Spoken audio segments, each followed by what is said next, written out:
need your light.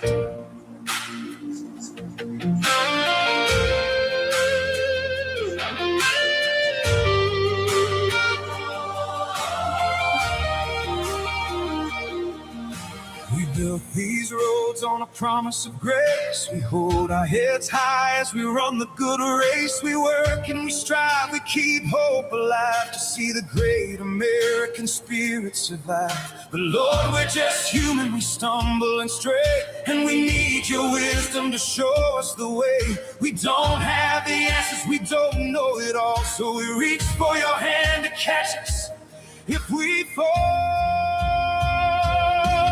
So Lord, look down and guide our way.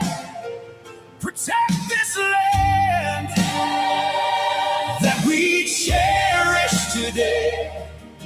When the road gets hard and the night gets long, give us the grace to keep singing your song.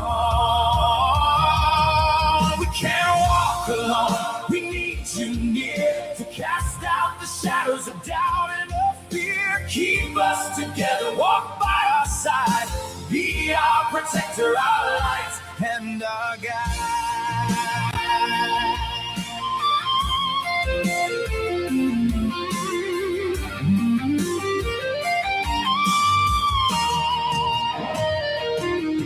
From the dusty plains to the city streets, in every believer, in every heart that beats. We know that we're strong, but we can't stand alone. We need the foundation that comes from your throne. When we sometimes wander or lose our way, remind us to stop, bow our heads and to pray. Forgive us our faults, let our vision be true, and keep every heart looking upward to you. So Lord, look down and guide our way. Protect this land that we cherish today. When the road gets hard and the night gets long, give us the grace to keep singing your song. We can't walk alone, we need you near to cast out the shadows of doubt and of fear. Keep us together, walk by our side, be our protector, our light, and our guide. Pour out your blessing like rain from above, and fill every town with the spirit of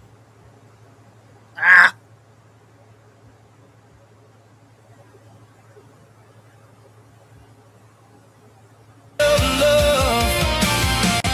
250 years under your grace, we thank you for blessing this beautiful place. One more after this. Look down and guide our way. Protect this land that we cherish today. When the road gets hard and the night gets long, oh, give us the grace to keep singing your song. We can't walk alone, we need you near to cast out the shadows of doubt and of fear. Keep us together, walk by our side, be our protector, our light, and our guide.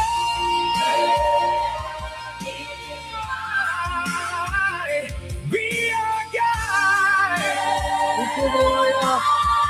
Hold our hand. I'll be out all weekend. Bless our families. Bless this land. Amen. Man, got one more, you guys. Amen.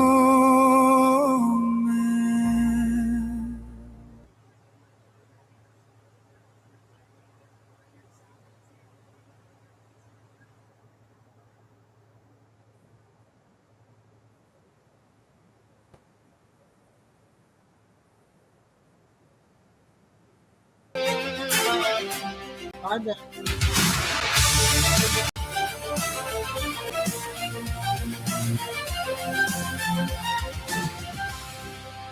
$250 ago, they signed their names, put everything at risk for freedom's sacred flame. They pledged their lives, their fortunes, and their honor too. Under God, they built a nation strong and true. From 13 colonies, a beacon rose to shine, a land where liberty and faith would intertwine. 250 years we stand, one nation under God's command. Though we face trials in these days, we trust in you and lift our praise. 250 years of grace, Lord, help us fight for this sacred place. God bless America once more. I got one more 4-minute one I just found I want to play, so we'll play 3 of them. Guide us like you've done before. The road in God we trust for all to see, endowed by him with sacred liberty. Through every generation battles came, but faith and freedom still remain. Yes, we see our values under fire, our heritage attacked by those who conspire. But we're not broken, we won't fall. We answer still to freedom's call. 250 years we stand, one nation seeking God's command. Though darkness tries to steal our lives, we hold to what we know is right. 250 years of praise, we'll honor this, our sacred place. God bless America, restore the vision of our founders' call.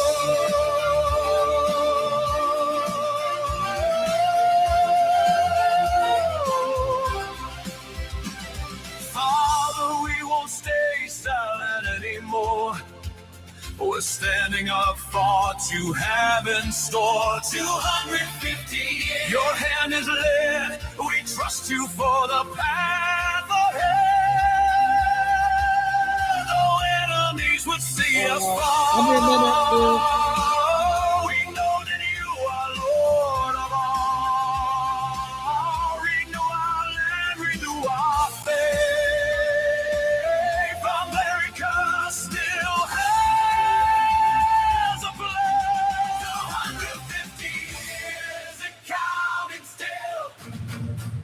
Seeking out your perfect will. 250 years we rise, with faith and hope in our eyes.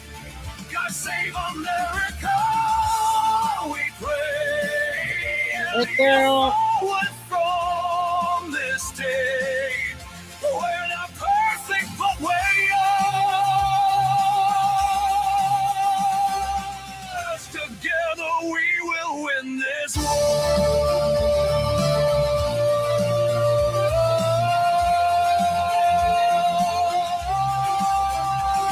250 years, the best is yet to come.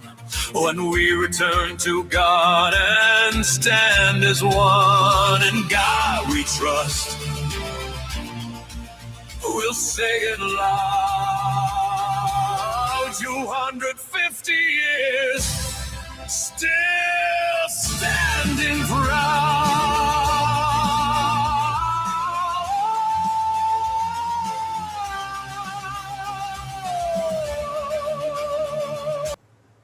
So we still got 8 minutes before 1. I'm gonna play a different one. I got a 7-minute one that's better. We'll play one more 7.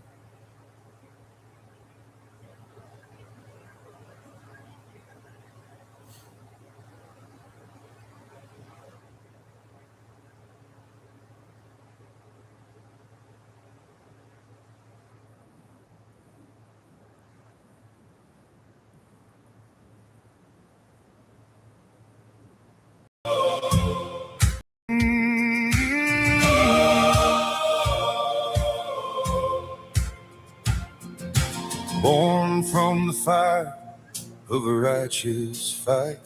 13 colonies stood up and claimed their light. With quill on parchment and a prayer in hand, they forged the foundation of this promised land. The drums rolled deep and the church bells rang as freedom's chorus rose, and a new nation sang every time they said we'd fall. America stood tall. 250 years and still standing, from sea to shining sea, still commanded. Freedom rings from every hill and valley. Beat the drum, America, we still rally. One nation, one heart, one flag flying high. 250 years beneath God's open sky. Through the smoke of Bunker Hill and Valley Forge's cold, through the blood of Gettysburg, through stories yet untold. 47 presidents have answered freedom's call. Some stumbled on the path, but this nation never fell. We've disagreed, debated, and we fought our way through. But when the trumpet sounds, we rise, red, white, and blue. We've disagreed 1,000 ways, but when it counts, the trumpets blaze. 250 years and still standing, from sea to shining sea, still commanding. Freedom rings from every hill and valley. Beat the drum, America, we still rally. One nation, one heart, one flag flying high. 250 years beneath God's open sky. From cobblestone streets to the wild frontier, Lewis and Clark pushed west without fear. The rails crossed the mountains, the highway stretched wide, with the spirit of a people who refused to be denied. Through the Great Depression's grip and 2 world wars' flame, we rose from every ruin and we rose up just the same. Every scar became a story. And we are halfway. Every march step forged our glory. 250 years and still standing, from sea to shining sea, still commanding. Freedom rings from every hill and valley. Beat the drum, America, we still rally. One nation, one heart, one flag flying high.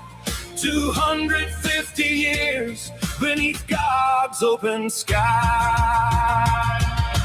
50 stars now blaze on that red, white, and blue. From Alaska's frozen peaks to the Florida morning dew, Hawaii's golden shores to Maine's granite coast. We are the sum of everyone, and that's what we love most. We came from every corner of this wide and weary earth, and we built something worthy of the miracle of her birth. 50 states, one beating heart. 250 years, and we're still just the start. We crossed the mountains, crossed the plains, built railroads, highways, rocket planes. We reached for the moon and we touched the stars, still dreaming bigger than we are. From the first shot fired at the break of dawn to the flag still waving we are marching on. No force on earth has ever made us kneel. This is America, and freedom is real. 250 years and still standing hand in hand across this land, commanding. Let the fireworks light the heavens, let the church bells ring, let every voice from every valley rise and sing. Freedom rings from every hill and valley. 250 years, and we still rally, still standing, still standing. One nation under God, indivisible America. Happy birthday, we are still standing.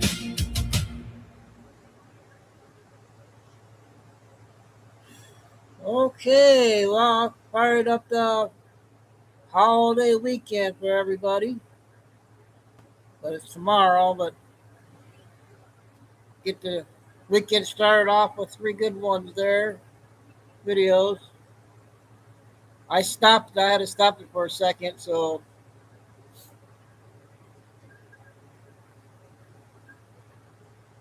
alright, so we got Lucy Mob, Oria, Arrow, KK, you out there today? So I might do the speech. I'm not sure yet. That's still open to decide yet. I don't know. I'll see how I feel tonight. Because it's going to be a late one. They say it's going to be a long speech. So I'll see what happens. I think actually they said 10 o'clock. So I might not have to come on till 9 o'clock. So that will give me some time to rest. But we'll see how things go for tonight.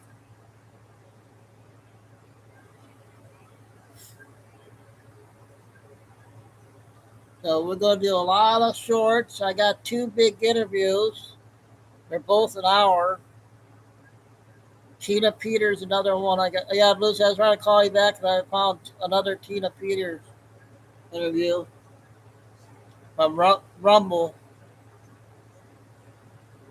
I don't know if I'll get to the other one. I'll probably do one. So we're going to go ahead and get started.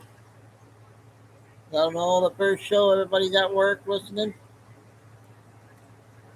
So, we'll go ahead and get started here.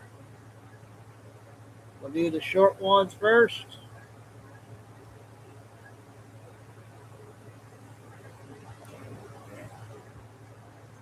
We must have missed this yesterday.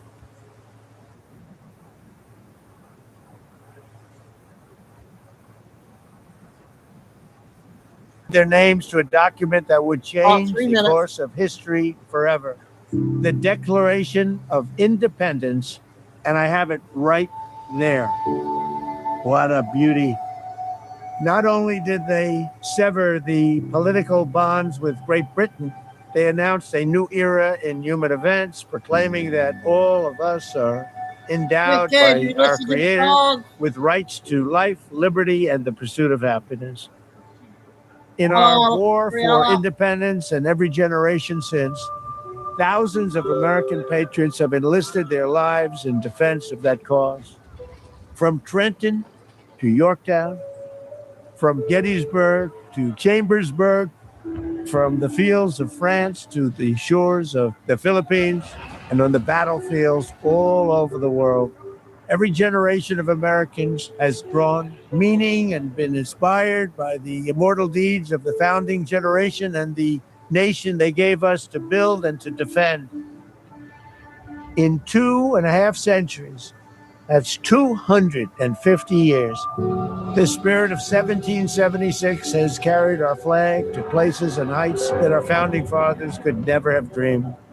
Americans forged into the frontier and blazed across the Great Plains. We tamed the Wild West. We pushed the boundaries of scientific discovery. We enlightened the world with electricity and commerce. We defeated tyrants and vanquished dictators, and we planted the American flag on the moon. We owe it all to the patriots and heroes of Have a good 1776. weekend. Love ya. This is the story of America. We're excited to retell one of the greatest tales in the history of mankind, working with Hillsdale College and some of our country's brightest leaders and foremost thinkers who have contributed to the Story of America video series, including Vice President J.D. Vance, Secretary of War Pete Hegseth, Dr. Larry Arnn, Eric Metaxas, Brian Kilmeade, and many others. Join us in honoring this incredible history, and together we will give America the greatest birthday celebration our country has ever seen. God bless you, and God bless America. Okay, you want to catch that one?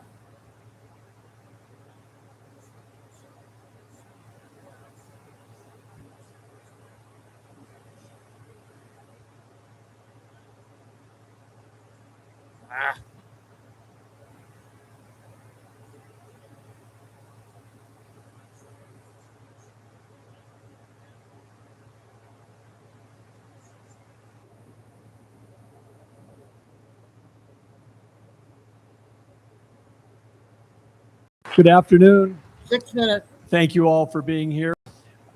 Want to just say one quick word, which is that this incredible, amazing, improbable Presidential Library and Museum would not have been possible with all of you. Give yourselves a hand. You guys were all key to making this happen. Way to go.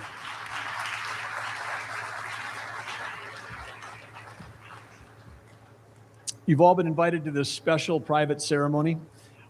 We, of course, have a special guest here today on this remarkable and historic day. And we'd like to, also with me on stage, I'd like to introduce Britt Slabinski. Britt is the president of the National Medal of Honor Society. But as you can see, he's also a Medal of Honor winner. So thank you, Britt, for your service. Thank you for everything you've done.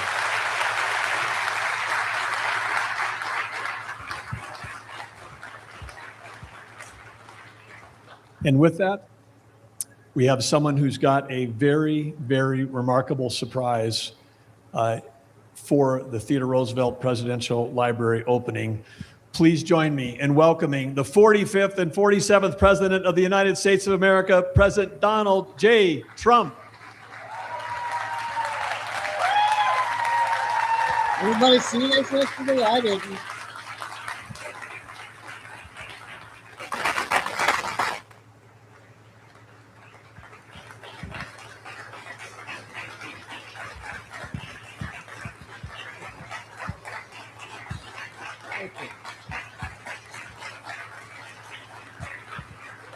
There are a lot of people in this room that are, as we call them, TED heads, people that know a lot of stuff about the history of Theodore Roosevelt. You may know that Theodore Roosevelt himself and his son, Theodore Roosevelt Jr., are both Medal of Honor winners, one of only two pairs in our history. Their Medal of Honors have never been together, but because of the generosity and support of President Trump, he brings with him today, right? This is Theodore Roosevelt's actual Medal of Honor, presenting it to the museum.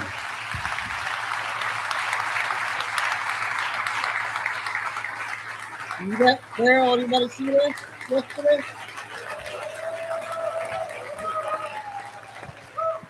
It's a good one.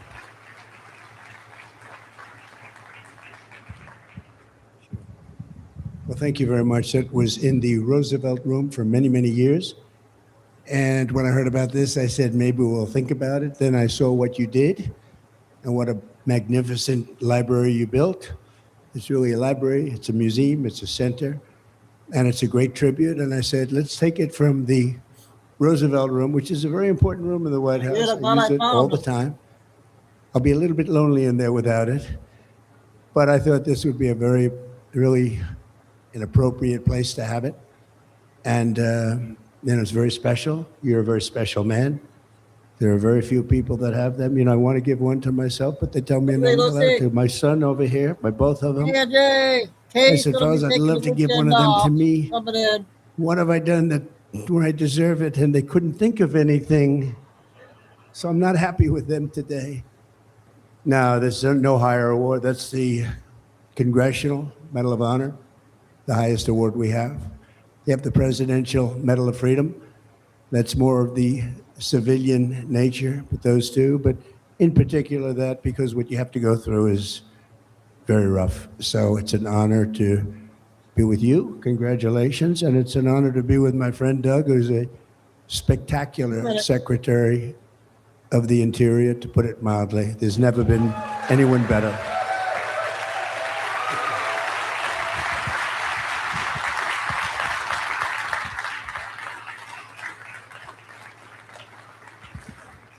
So I know you're all here looking forward to what will be a significant presidential address down at the amphitheater. Sure. But before you go, we have one last thing.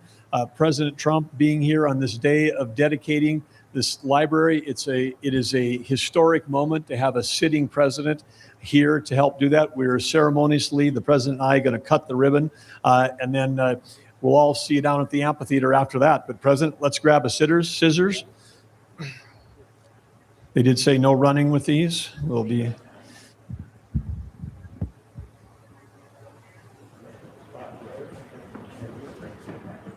Cool.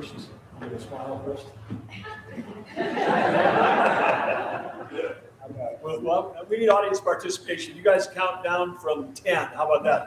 10, 9, 8, 7, 6, 5, 4, 3, 2, 1.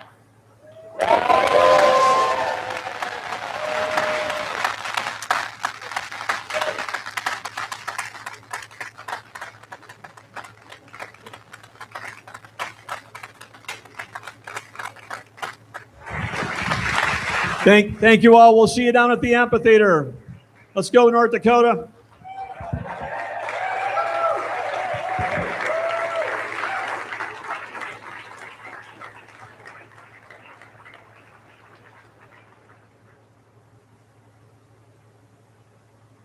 Okay, and another person that came there was a surprise visit, I think.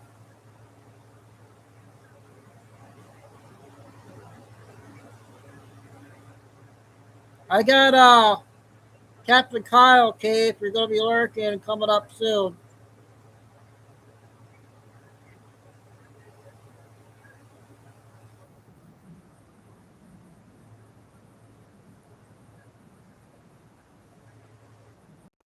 We promise a tenfold fund. This denture can be successfully worn in just 1 second and is suitable for everyone. Whether you have complete teeth, partial missing. Well, thank you guys for coming. I know half of you were just here for the air conditioning, but it's crazy out there. This is 8 You minutes. did a great job, Marcia, here and your whole team, and I want to thank you guys for putting this together. And not just the passport, but the changes we're making. We'll talk about it in just a moment. But first of all, it's exciting to be a part of something that's going to be commemorative, that's going to be remembered for a long time, to honor the 250th anniversary of the founding of the single greatest nation in all of human history. And you know, the passport is not just a travel document. It's incredibly valuable in the sense of what it means. It's a tremendous source of pride for many of us when we travel abroad to be able to present that American passport. It also is a lifeline for a lot of people. In fact, if you know, and as you know from those that work here and perhaps from personal experience, probably one of the most frightening things that can happen to you if you're abroad is you lose your passport. Because it limits not just your ability to travel, but your ability to come back home to the greatest nation on earth. And we thought the passport needed to reflect that in general. And there'll be more designs, and that folks over at the design studio here that work not for the State Department, for the whole of government, are doing a phenomenal job. But I wanted to walk you through some of the thinking behind it. Obviously, this is a commemorative one. It's one that'll be long remembered. We're happy because a lot of people are applying to get it and want it. And so for us, it's an opportunity to reinvigorate, you know, our passport office and their efforts in terms of their funding and so forth. But beyond it, we think it's something people will cherish and hold on to for a very long time because of what it signifies. Like all passports, it will expire one day. But the meaning of it, you'll always remember. We think it's one that people will keep for a long time. If I could walk you through a little bit, you know, in the past, when people would get something as valuable as a passport, they basically, you know, you apply, you go to CVS, they take a headshot, and then, you know, you put all the papers in the mail, and at some point in the next 2 or 3 months, You'll get a package from the U.S. Postal Service in an envelope that could be anything. It could be a demand letter or it could be a passport. You have no idea what it is. And you open it up, and hopefully it hasn't been rained on or run over by a truck, and there's your passport. And we thought for something as important, as dignified as the American passport, it really should have something more than that. And so everyone from now on, it's not just for the 250, but our goal moving forward is to make sure that everyone who applies for a passport and receives it in the mail will receive it in this box, which I know, fancy box, which I think is indicative of how important the document inside is. But wait, there's more. When you open it, and when you open this passport box, you will find that there's a certificate attached to it, which is like a certificate of authenticity, like we do with, watches and stuff like that, and jewelry. But again, it's something that we think a lot of people will tremendously value. And then, of course, there's the actual passport. If you'll notice, I'm not good at any of the aesthetic things, as I want you to know, but I value what this means. You see the redesign that I think more appropriately reflects our country and its stature. Whose passport is this? Because I'm about to open it. Is this yours, Bulos? Ooh, there's red marks all over this already. It's not good. Well, let me skip that part for a moment. There's some features in here that a lot of people haven't picked up on yet, but you'll notice as you work through it. We have these, well, I don't know if you guys are going to care about it or not, but when you flip the pages, I can't flip the pages. When you flip the pages, this image here will start to move. So you'll see it's like a moving image along the way. But here's the coolest part. I know, isn't that amazing? Who invented that? But the one thing that's not a feature on this yet will be a feature in the future. Again, I'm giving away, a lot of great secrets, but there'll actually be like a QR code attached to it. So each one of these images that are on here, and they'll be different for the permanent passports, will have a QR code. And when you go on that QR code, it will prompt you to like a video presentation of that moment in American history. And so what we're thinking is that because flights are so often delayed, people are going to be bored out of their minds, and they can go on the QR code and it will pull up these key moments in American history, which obviously will continue to be replenished and added. And it'll go through some pretty amazing moments, including the recent Artemis launch is one of them that we're considering putting in there, and others. So we think it'll be a great source of pride.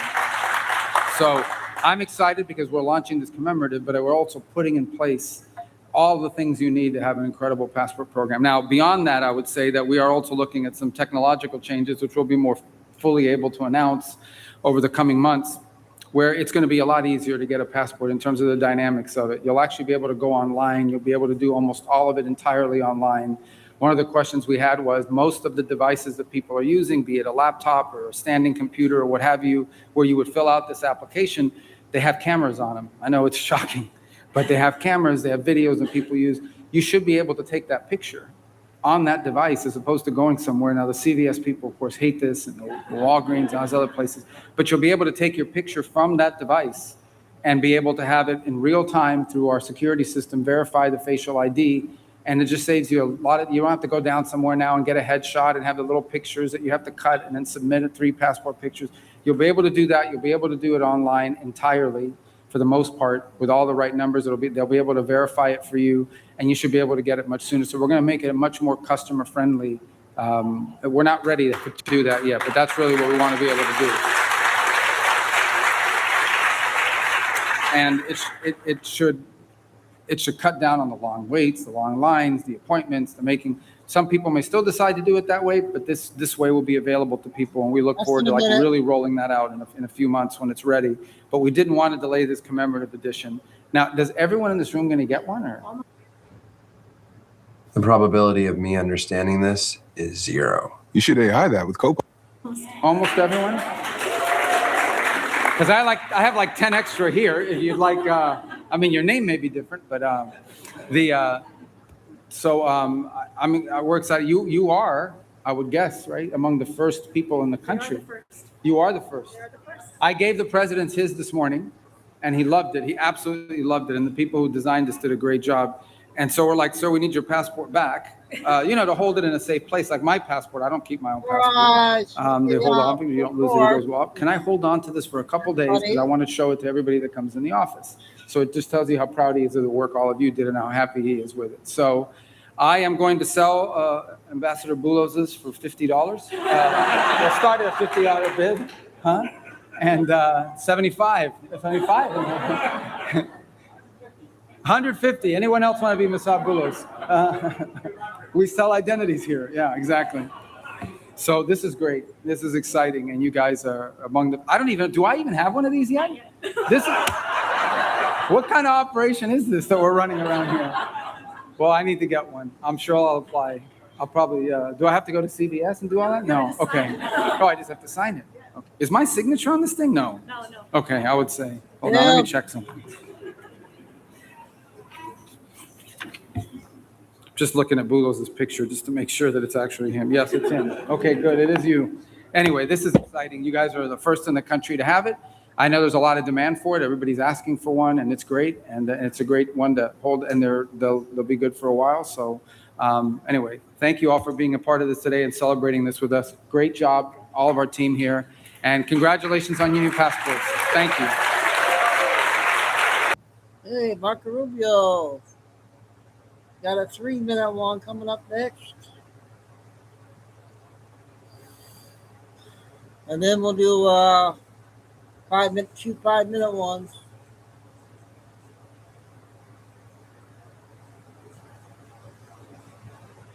Well, actually, I got 2 3-minute.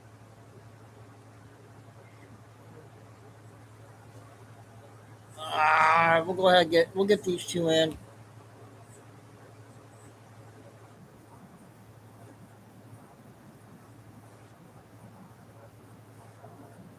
Watching his new reflecting pool get savage, so he sent his favorite attack dog to bite back, and she came armed with an indictment.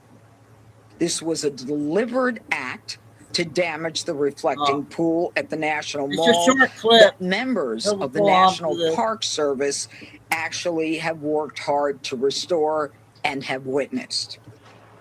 The former Olympian who got caught elbow deep in the water thought a citation was the worst of it, but today, felony. The National Park Service employees observed Hearn actually forcefully and violently pulling up and removing the bottom liner with both hands. He's facing 10 years for destruction of property, and guess what? There were witnesses. The judge isn't done. 14 people already cited. She says there's plenty more punishment coming. Some of them will be misdemeanors, and some of them could be less, like a violation. But we're reviewing every case based upon the evidence and reviewing all of the reports.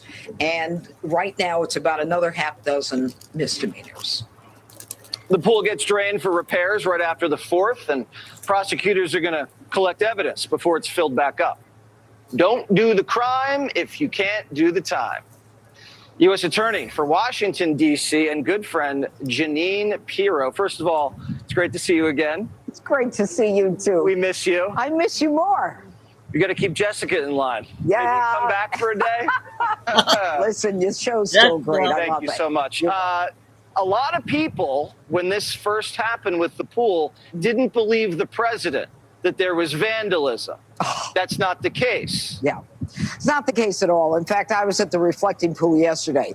There not only is a vandalism that is reflected in today's indictment, but there is a cutting of the liner of the pool at the base of the pool for several yards across the pool. And someone was intent on doing incredible damage to the pool. But what we've seen after are other people who want to do continuing damage. And one of the biggest problems and one of the ugliest things that I think is out there are people trying to destroy monuments and statues, you know, part of our history. And for some reason, they think they have the right to destroy things when the truth is these are national monuments, they're sacred monuments. And so we're going to make sure that the law is followed and that people recognize that D.C. is not the place to come and commit your crime. President has repaired 50 parks and, 48, I think it's 22 fountains and 48 monuments. The fountains look beautiful by the train station. They are gorgeous. That used to be dilapidated. terrible. DC is safe and beautiful. And that's what the president's doing. And when these anarchists come and we have witnesses, they're like, oh, he didn't do anything. Not only that, there are people working in the National Park Service who come here, they volunteer to work in DC, and to get berated by these people as though they have the right to destroy a monument. No, you don't. We saw a lot of this start around the BLM riots. Yeah, we never really saw people tear down statues in this country before. Never when I was alive. Why do you think that's taken hold, where they want to destroy these big, beautiful monuments? They want to deface the reflecting pool and topple Columbus? Well, I think that people, they resent this country. They don't respect the country. We celebrate the country and the freedoms. They hate it. They hate the leader right now, and they are exercising, as far as I'm concerned, political violence. This is not about free speech. This is not anything that is justified, and we've got to make sure they understand they're going to be made accountable. And in D.C., they will be. I'm sure they will be, Judge. Be sure to like and subscribe for all the Fox News latest on YouTube.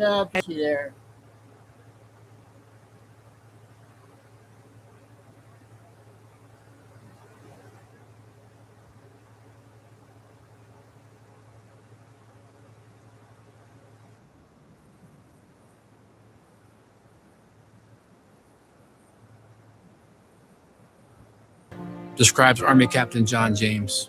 John James is a conservative warrior for God and country. The Stars and Stripes wave peacefully outside this San Marcos home. But now, just days before America's 250th birthday, Amy and Chris Cook are being asked by the Ambience Owners Association to take their flag from their garage door frame down. Having to defend our freedom, to display the symbol of freedom, is something I never thought I'd experience in America. The red, white, and blue is something the couple displays to honor Chris's grandfather, who died in World War II. He was awarded the Navy Cross and also the Purple Heart. The issue comes down to where the flag is installed. The HOA contends this flag is installed on common area property, but the homeowners, now facing a $100 fine, disagree. Ours is placed on the fascia. Around the corner, Terry Collins has also been told to take down her flag. We've lived here 35 years. It's been here 35 years. Collins believes she has the law on her side. The 2005 Freedom to Display the American Flag Act states in part that a condominium association may not adopt or enforce any policy that would restrict or prevent a member from displaying the U.S. flag on residential property within the association, with respect to which such member has a separate ownership interest or a right to exclusive possession or use. Free speech attorney David Loy says California law allows HOAs to put some limits on the size and location of flags, but the general rule is that HOAs, even if they're still private entities and not subject to the First Amendment, they still don't have a blank check to say no signs, no flags whatsoever on your own private property. I understand some of your neighbors have taken down their flags in recent days, but you're leaving yours up. Tell us why. Because I'm not going to be bullied by them. The residents will make their case to the HOA board at a hearing Tuesday. No one from the Owners Association returned requests for comment. Austin Grabish, ABC 10 News. Terrible. The first distension.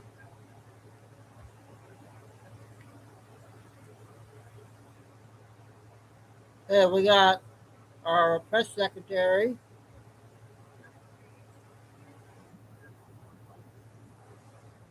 Five minutes.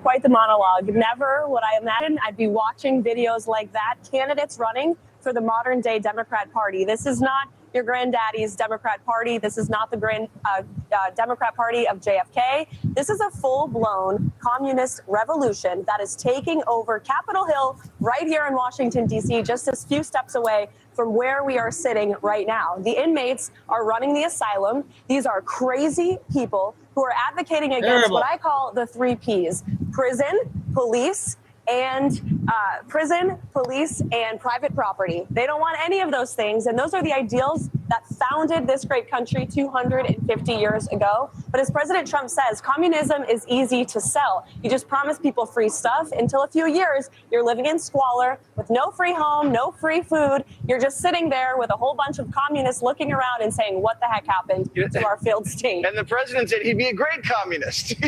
He'd give everything away for free. It's an easy sale to make. But he said communism, this new strain, it's the biggest threat the country in 250 years has ever faced. I mean, that's a powerful statement. And he's 100% right about that, because if you look at these candidates, they are becoming mainstream in the modern day Democrat Party. You mentioned Chuck Schumer is worried about his leadership position. He should be, because if he was in a primary in New York State against Alexandria Ocasio-Cortez, who is a socialist and probably commie curious, as you pointed out, he would get wiped out. And he's the leader of the Democrat Party. Hakeem Jeffries is afraid of these candidates running because they are going to take over the Democrat Party. So the way that we stop this communist revolution in its tracks is for great Americans across the country who love America, who are celebrating her in 250 years of our great nation this week, to vote against this communist revolution, vote against the Democrats. There's only one choice. It's President Trump, it's the Republican Party, and it's common sense. That's what this is about. Communism versus common sense. That's a good way to frame it. If it doesn't go that way, if these commies get in, they're going to be a powerful little caucus. They're going to here to blow things up. They're not here to negotiate Pentagon funding. They want zero Pentagon funding. They're in here to destroy the country. How would the president negotiate with people like that? I'm not sure you can, and I think that's why the president is being so bold in warning the American public against this communist takeover of the Democrats. And as Ronald Reagan perfectly stated, freedom is never more than one generation away from extinction. If these communists are given a chance at power here in Washington, D.C., if they retake the majority in Washington away from the Republicans, we will be heading down a communist takeover. Ask the people of Cuba how that worked out for them. They are begging to come here right now. Some of these kids, and I call them kids because they're in their 20s, and they've never had real jobs, and they're complaining things are expensive. Yes, things are expensive when you don't have a real job. Right. Do you think that's getting traction, complaining?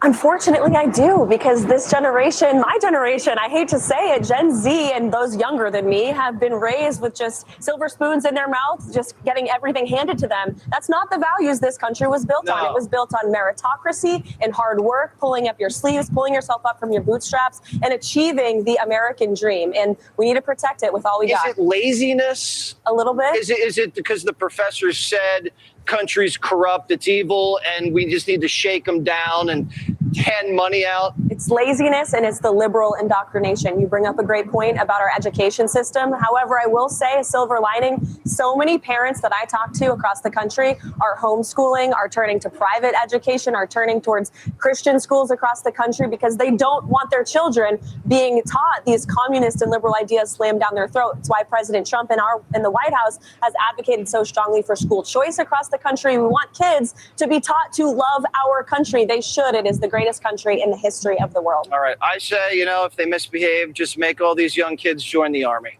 right? Shape them up. I almost had to. Send them to Cuba. Send them to Iran. They'll want to come back real quick. That's a good point. They can say hi to the gay Ayatollah. Thank you so much, and welcome back, Caroline. Okay. I got two more short ones, and then we'll do Captain Kyle. That'll be about 16.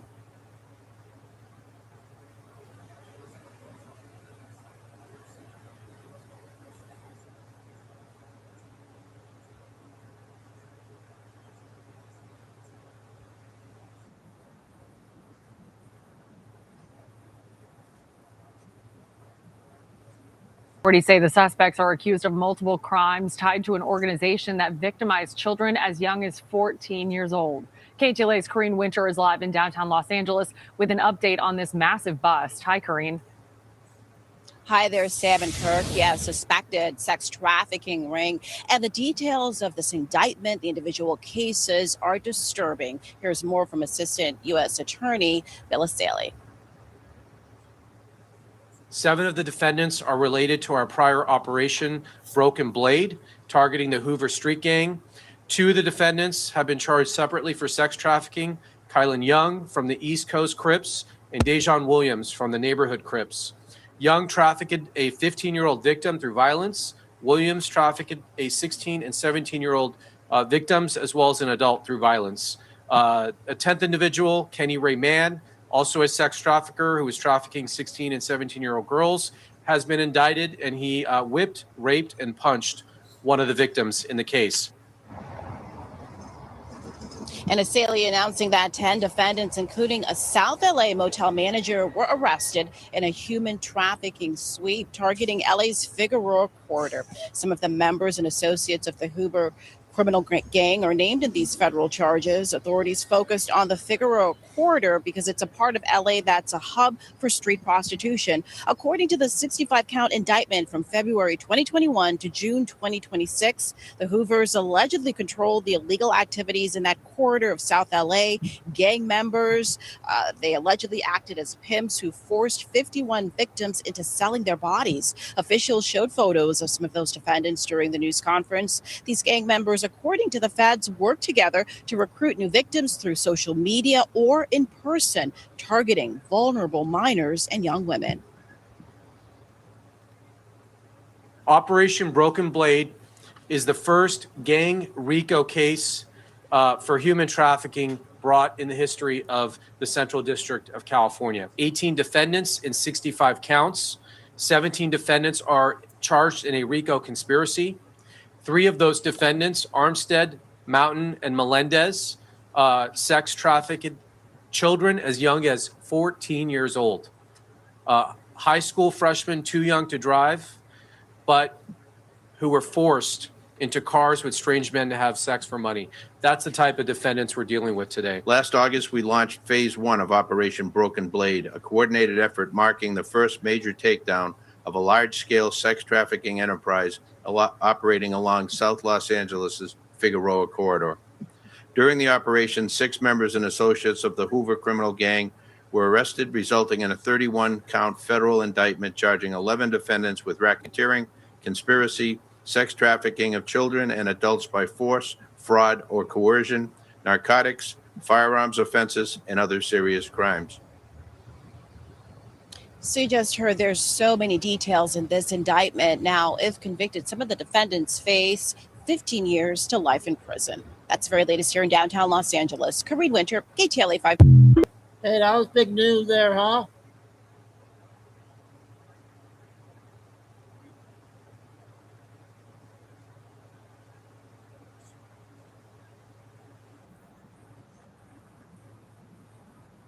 Michael Flynn.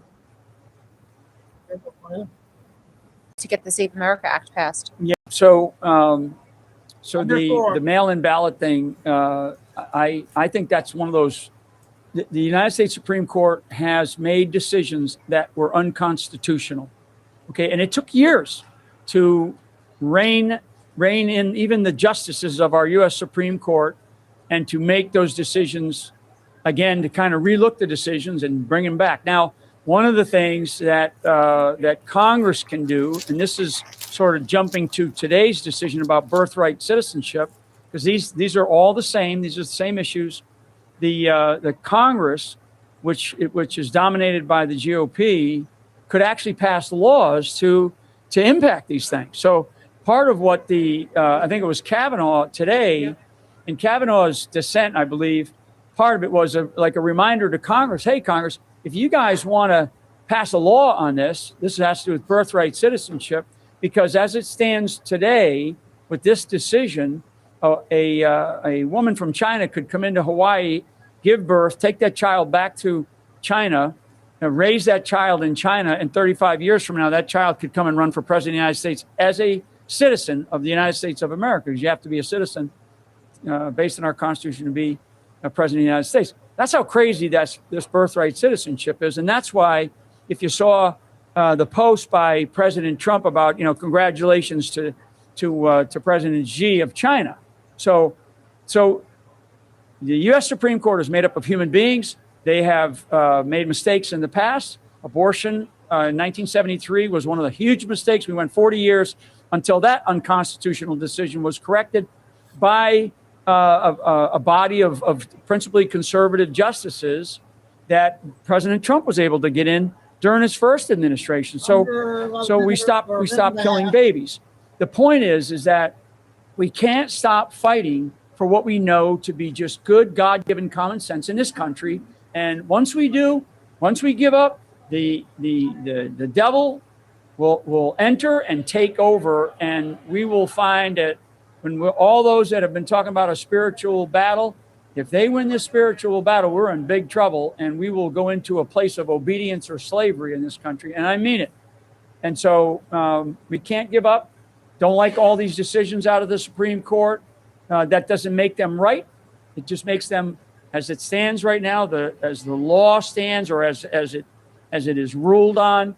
But this is where we, the people, have the responsibility to dive back into common sense, get the right people in Congress. And we have a Congress right now that is supposed to be generally conservative. Pass some damn laws to fix our elections, get the SAVE Act done.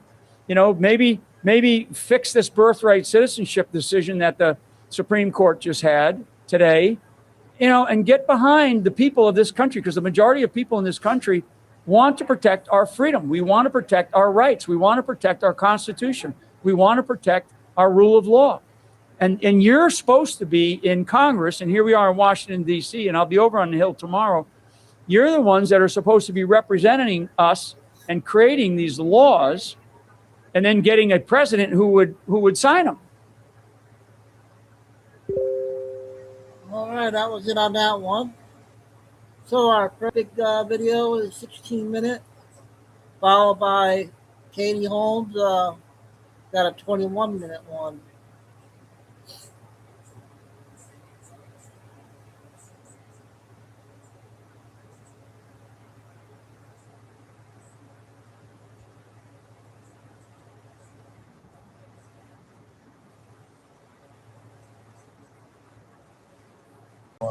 A happy 4th of July 250th celebration weekend.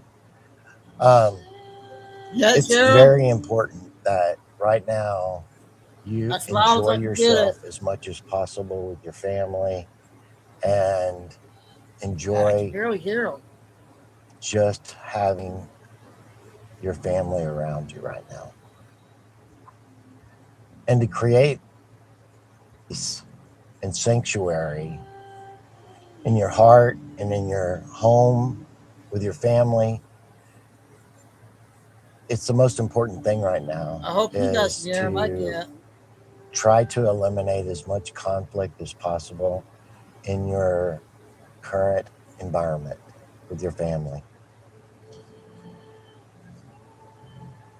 They are about to. This is why Trump actually said the greatest threat to the Republic right now, more so than World War I, World War II. Pearl Harbor, 9/11 is communism in America. They're wrapping it up as the social democratic movement. And it is not even close to socialism. It is absolute communism. And is being funded by the deep state and that movement, and they are going after the actual Democrats to start with to eliminate them and advance their agenda. Get rid of the Constitution. That's their idea of power and control for the elites, and to take it back. And the other day, my wife was asking me, she's like, why would they even want that?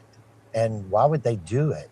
And I'm like, well, when you're losing power and control over the people, you have to take the power away from the people completely and make them subservient to that control for their power. And that's where they're headed. And Trump acknowledged it. The military's acknowledged that they're ready for it. And that's why he said, make your move, because we're ready.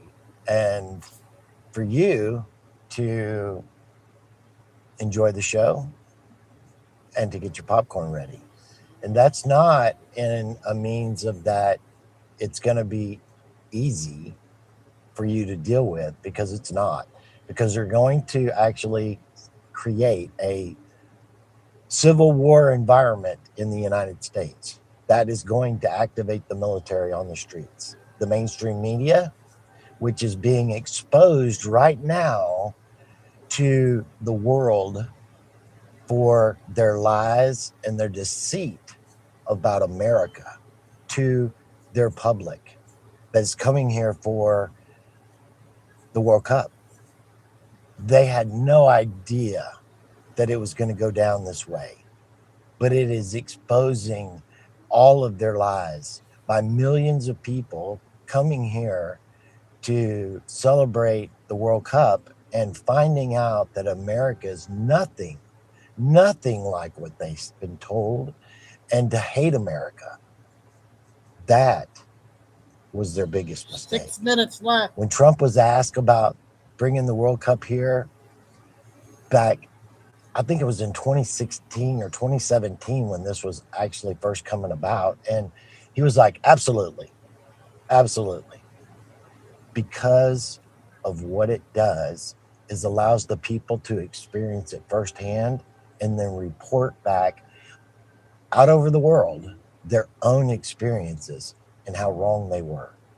This is bringing down the mainstream media globally, not just in the United States, but globally.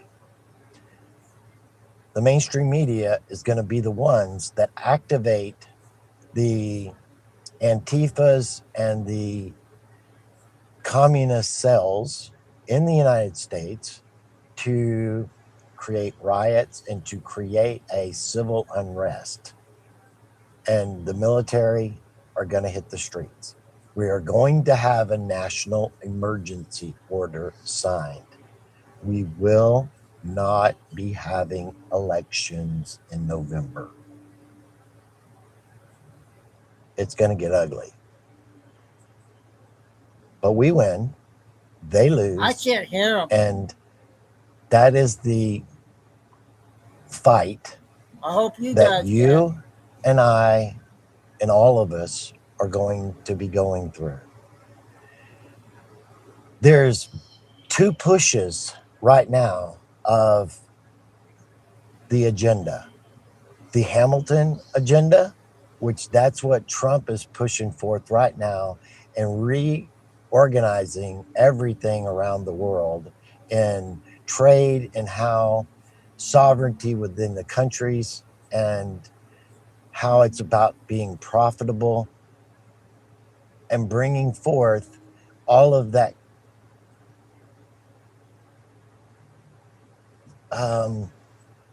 economic standard to their countries in partnership around the world, and eliminating that craziness that the British control has been keeping us at wars, keeping us hating everyone, and keeping the world at odds.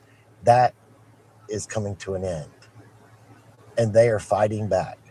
And Carney is going around preaching the old system is dead, and basically using that manipulation of the majority of the things that sound like what Trump is actually putting together, but they're adding things to it that actually just re-cripples you in the end.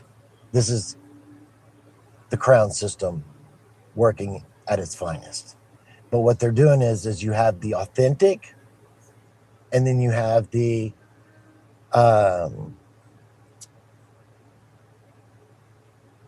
imposter, the inversion.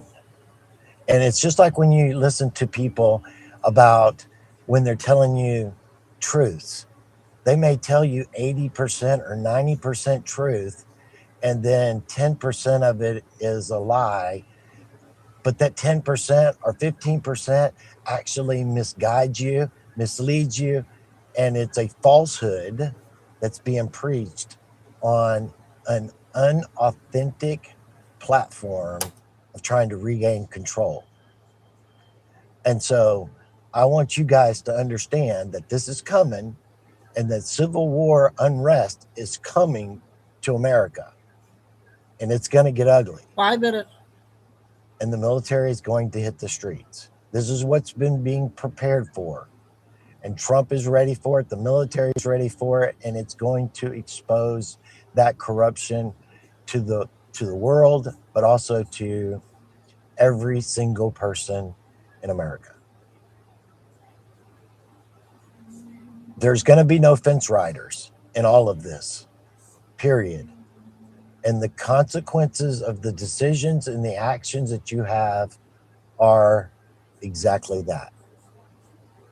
Consequences. Whether they be good or whether they be bad.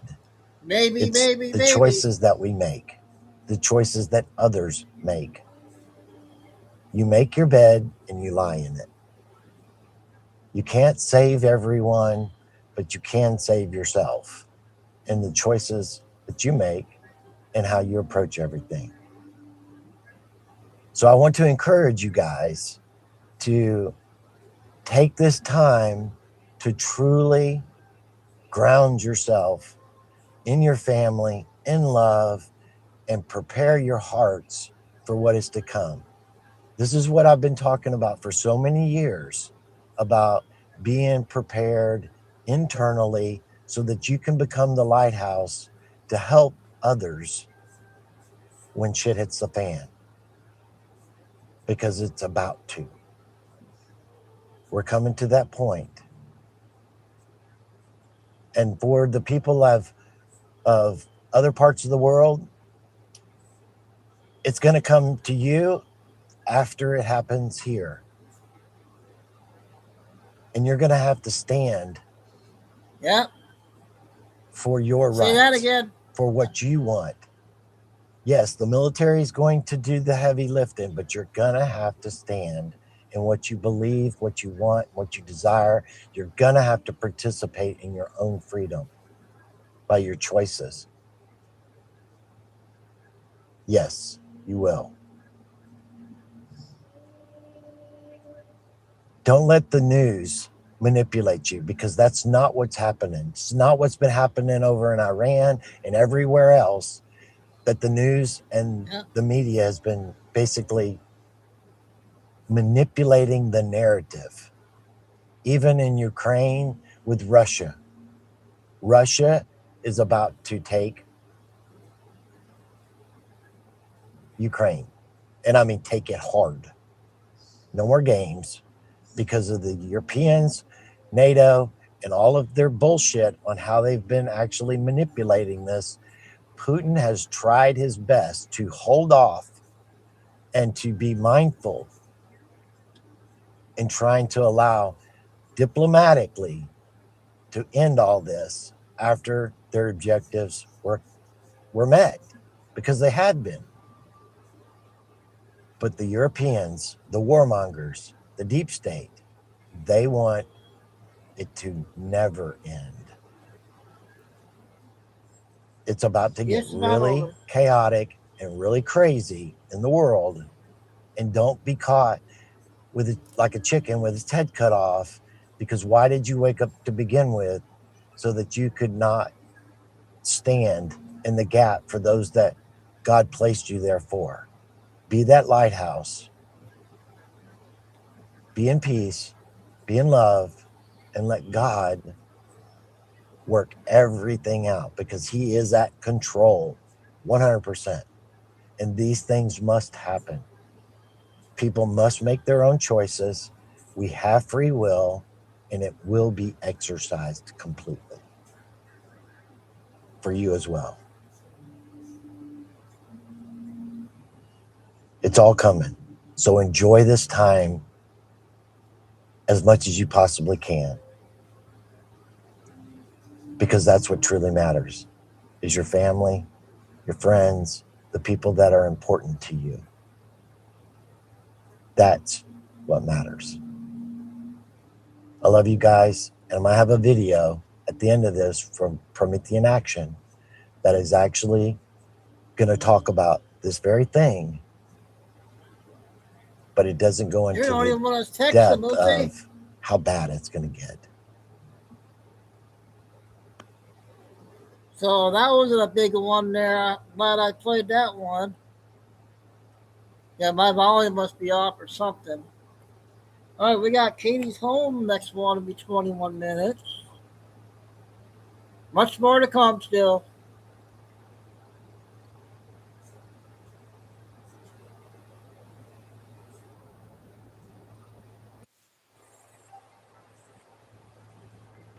Thanks, Lottie. Muslims. There's a lot of hate in this country for Black people, especially Black women. And there is a lot of hate, severe hate for immigrants. I can't remember if we played. It said there was I don't know if I played this one already or not. Let me know. You guys judge. Let me know. And so I fit the mold. She knows that she can easily raise money and get support for her bigotry from her bigoted, the bigoted people who want to give money to her campaign. They continually seem to put the lives of jihadi and the Muslim mafia ahead of the lives of our own daughters. Do not let this great country become the United Kingdom. This is our time. Do not become like Britain. Get furious and fight back. My message is simple. Do not let this great country become the United Kingdom. Do not allow America to fall as Europe has fallen. Look at us. Let us be a warning. Be better than us. I've watched my country fall apart, and I want to warn others before they let their country do the same. And believe me, I love my country. I'm not quick to talk it down. I was sponsored through university by the Intelligence Corps. I passed out of the Royal Military Academy Sandhurst to serve my country as an army officer. We went in as a troop of 32 girls. We came out as 8 more or less men. Oh yeah, it's still there, but it doesn't work that much. And I wanted to become the first female general. My epilepsy put paid to that. It's why I have short hair too, actually. But it brought me to the media, and so my fight goes on, and this fight is real. The UK today is a place few of us recognize. I get letters and emails, really upsetting ones, from 60 and 70-year-olds struggling to make sense of the country they love. Like my mum and dad, they ask me, has the world gone mad? How is this all going to end up? Where does this stop? Some of them email me to say that they're glad they're old because they will be gone soon. And they won't have to wait for the time they see their country fall. These are hard messages to read, and they're really hard messages to respond to. And believe me, I am wary of painting too depressing a picture. I have not come here to be part of the fear. I have not come here to talk my country down or to fail to see the good in Britain. But there are some blunt truths I believe it is my duty to tell. You are more likely to be raped in London than in New York. You are more likely to be attacked with acid from a guy on a moped in East London than in Islamabad. And when it comes to terror, the head of the UK MI5 said the risk is now impossible to contain or to control. Create opportunity for yourself and others. Earn an accredited degree online at wgu.edu. This is the fake ad you see everywhere, right? But this is Ebony, a real game. Now, I know what you're thinking. Aren't they exact same? No, because Ebony is the real number gate runner game. Gotta try it, huh? Nobody ever believes me, but this really is just like the ads in real life. Great! Woohoo! Oh, yeah! Serving police officers in Muslim-controlled areas of the UK email me and allege that the local imam at the mosque is in charge of selecting the police officers he will allow to police his neighborhood. In a relentless program of appeasement by the establishment, they continually seem to put the lives of jihadi and the Muslim mafia ahead of the lives of our own daughters. And in the latest recruitment round for the police, white British males were excluded from the day's coaching in how to pass the recruitment day. If you were white and male, you could not go. If you were gay or ethnic or black or any other minority, then you could apply. And I have nothing against those people. But in the UK, discrimination against whites is institutionalized and systemic. I applied for a place for my husband just to see if he could get through. He's a male, vaguely, and he's white, and they said no. But without a minority card to play or a race card, you have no grounds for redress anymore in our country. The UK is now formed of two distinct territories. There is Londonistan, and there is the rest of the UK, London and the rest of the UK. If you took Britain and spun it on its side, it is very much a baby America. London is Clinton. London is California, the bad bits, and all the good bits I see are here today.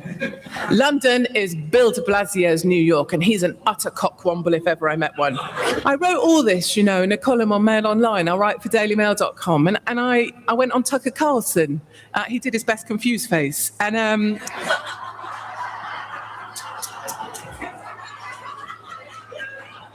like, Tucker, quit that. Tucker, you're my mate. You do not have to put on a confused face just because we're on telly. And for the crime of this column, which was a précis of what I just said, I was reported to the British Metropolitan Police for hate crime and inciting violence against Muslims. We can reject the narrative. 2, we can commit to arm ourselves. Not just with the help of the NRA. Sadly, in the UK, we don't have that luxury of the Second Amendment. Our police on our streets are armed with the equivalents of a Clorox spray and a Band-Aid. Some even have a letter from their mum excusing them from games. But we can arm ourselves with information. Information that we find closest to the source, not information fed through the liberal filters of Google or the Californian Fruit Loops at Facebook. We must look for our own truths. I spent 48 hours in the migrant camp at Calais in France. It's called the Jungle, quite appropriate, it seems to me, where African migrants masquerading as children and asylum seekers fought their way through tear gas and steel fencing to break into the trucks crossing over from France to Dover to sneak into the UK.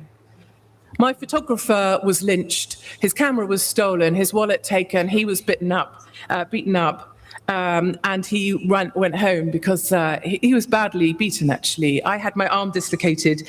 They came for us with steel bars. We were put in the back of a van and taken out of the camp to safety. I went back in the next day. I was told to cover up by the charity workers there, the do-gooders, the Democrats, those types, They told me to cover up my shoulders because it was offensive to the Muslim men. So I stripped off. They didn't like my tiny tits much better either. I met a lady with a little boy, and I was trying to find this quieter story, real women, real problems. And her little boy, it was the first child I'd seen in camp, and she invited me into her little caravan thing. And it turned out her little boy was in fact a little girl, except she dressed him as a boy so that at night the migrant men wouldn't come and try and steal him from her. And I learned a big lesson as well. I was naive. Migrants don't come for a new life and leave their old life behind. They bring them with them. All the old conflicts from back home. The Eritreans hate the Somalis, who hate the Afghanis, who don't speak to the Libyans, and they're still fighting. They come, they do not start a new life, they bring the conflicts from back home. And then finally, the third arm of this thing is that we have to have the moral courage to fight. We have to somehow find the strength to withstand the constant attacks that we face. And Trump is the Jedi Master at this game. I love him. We know what it's like to be ostracized by friends who don't like our opinions. People can be unkind. The media can be merciless. But we all need to find the moral courage to stand strong. I have battles of my own, of course. I have Mrs. who see my head as a prize. I've got the pocket-sized Muslim mayor of Londonistan, who's about as useful as a chocolate teapot. There is a ruder version which involves a penis-flavored lollipop, but I thought that wasn't correct for today. I have a Muslim mayor that I cannot stand. He spent £1.7 million on an online hate police force to police my Twitter feed. I've been arrested for my writing. I was interviewed under caution by the Major Crime and Homicide Command for a column in a newspaper. And I was referred to the Crown Prosecution Service for my commentary on life because a complaint was made by the Society for Black Lawyers. I look forward to meeting the Society for White Lawyers one day. And my family are reported to social services on a fairly regular basis. People hope that they can take my children from me, and that will silence me. The last time social services rang and said they'd had a complaint, I said, but my children are at home, and my husband just made them a prawn salad, because prawns are quite posh in my family. And the guy was like, that doesn't really help. No, it doesn't. And vexatious litigation, of course, is never far from my door. But I'm not complaining. There is no self-pity. I've put myself out there. I have to suck it up. If I don't like it, I can get home, sit on my sofa, shut up, and become a vegan. And that is not going to happen. But resistance is key. And when we come under attack, we need to make like an arrowhead and feel the criticism falling from your sides. You know, I get a lot of emails from 16, 17-year-olds who feel like they have no voice in school anymore. They can't say if they're a Brexit supporter or if they're one of the members of Gays for Trump. They can't speak out. And I say to them, make like you're diving into a swimming pool. Feel the water coming off your sides. Feel that, imagine that's the criticism falling off you, and keep moving forward. We can keep moving forward. The liberals who reject Brexit or try to discredit Trump, they gave birth to our determination to succeed. They are Frankenstein and we are their monster, and we are big and we are bad and we are coming for them. They are right to be afraid.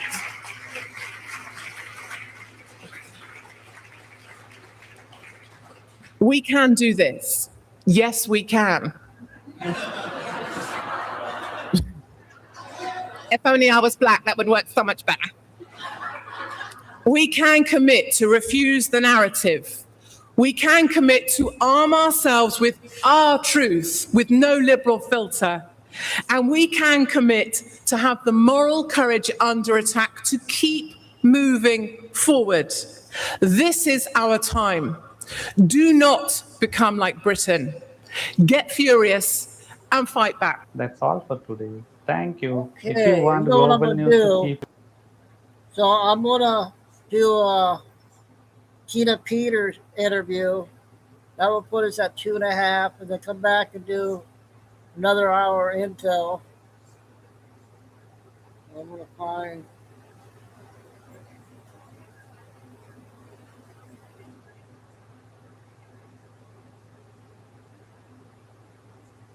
I might be back, so we can do the rest of the stuff tonight, probably, but I'm going to see it play it by ear for tonight.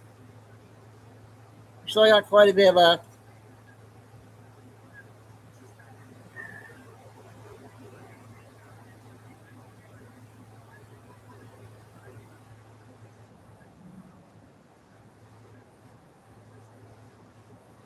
The way electricity gets. There's a Hibben sighting. Hey, so anything that you're allowed to say, or go ahead, fire away. On Friday, there is a Laura Logan interview that we did on Friday or Thursday of last week. Okay, That's noted. Now, there is 2 additional interviews. There is a really cool one that's going to come out with Loy Brunson. Yep. That Loy Brunson's actually been here with us. Okay. Past handful of days. Shout out He to Loy. actually has changed his flight 5 times. Doing Patriot shit. Doing Patriot shit. Like things just keep happening, and we're like, no, stay.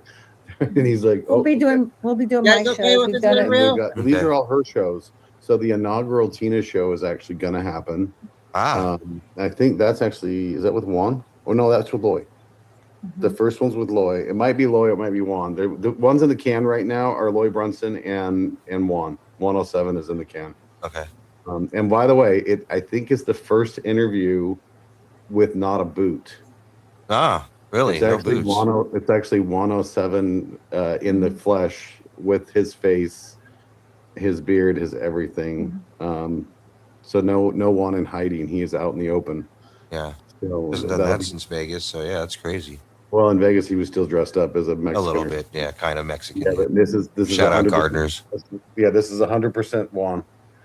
But here's the thing I would say is that we don't need a lot of people would say, oh, relax, you know, they're going to stop the election at the last minute, or they're going to do this and that. I don't have any indication that's true. I really don't. Yeah, talk to the president. So people that are saying that, I mean, that would be great if that does happen, but please don't stop fighting right now. We have 4 months and we're in a dire place. And I didn't get any indication that there's going to be an abrupt stop to the election. So we need to treat it like the war it is. Exactly. Please do. And then if there is, then that's great. But what would happen if there wasn't an abrupt stop to the election and we had sat back and done nothing? Yeah, right. And that's kind of how we got here, to say the least. Hibbins, Tina, thank you both so much for being. Tina, thank you double so much, because I know you did. It's just appreciated. You've got so much going on, and that you would just bless us with time is incredibly humbling. So thank you so much. And I started it wrong, you guys. I gotta start from the beginning. I didn't reset. I hope anybody's no hurry. We'll start from the beginning. Your audience. yeah, so I know you have been kind of on a special project. Some people may have heard about that. Some people may not have heard. Maybe you could fill us in and everybody on what the hell has Hibbins been doing, and where the hell has Hibbins been? Where hasn't Hibbins been? Well, it's 30 days to the day. I don't know if a lot of people realize that. Yeah, it is. It's already been 30 days, hasn't it? Tina 30 Peters. days since we busted her out. Yeah, dude. Shout out to Tina. So what's been going on in the world of Tina, you and Apollo and the craziness? And shout out to Mermaid for making this happen. What's going on in the world? Well, so Tina still has her team. So a lot of you may have remembered when, almost 2 years ago, Tina's team was, Apollo, myself, Mermaid, and none of us have ever really gone anywhere. So Apollo kept the show going. He did. Mermaid kept the booking going. Lots of people, including Johnny, came on as guest hosts to run the show. Mm-hmm. So lots of gratitude there, Johnny, for doing that while she was, in the clink, as we've now learned to jokingly call it. Yeah. Well, it was nothing. I'd do it 100 times over. Yeah, or hopefully we won't have to do that again. But she, for those of you who remember, POTUS pardoned her, which Colorado promptly refused to acknowledge, which Shocker. then promptly equaled complete utter chaos and lockdown in the prison, where Tina was in solitary confinement for close to 30 days. And we all kind of remember that. I think we gave updates on that. You did. Several. And then a lot of pressure came towards Polis, I believe, in regards to funds being held up and things of that nature. And then Polis issued a commutation, which cut her sentence from, close to 9 years down to 4. Mm-hmm. And then she was ultimately, because she at that point qualified for parole, was released on parole. Mm-hmm. And still has to be on parole. So all that nightmare of parole, like a lot of people are like, yay, Tina's free. She is free, but she's still under the jurisdiction of the Colorado Department of Corrections. That's important to remember. Yeah. She still has an enormous fight ahead of her in regards to the Colorado Supreme Court, which the appeal has been filed there. If they accept that, fantastic. Then there'll be hearings and other miscellaneous things that take place. If they just instantly yeet that out, then it's going to have to go to the Supreme Court. So there's lots more battles to be fought, is the point. Noticed. Did Peter Tickton said something about the appeal, like they're going to continue getting this stricken from a record, the appeal and all this stuff. That fight's going to carry on, even though everything else. This is the fight I'm referring to. This all comes down from this all comes down to the appeal. So all that shit needs to be thrown out. It's fucking insane. It does. I mean, but it has to go through the process. I know. And the process, unfortunately, requires money. It requires time. It requires process. Our judicial process is just that. It's a process. Hurry up and wait.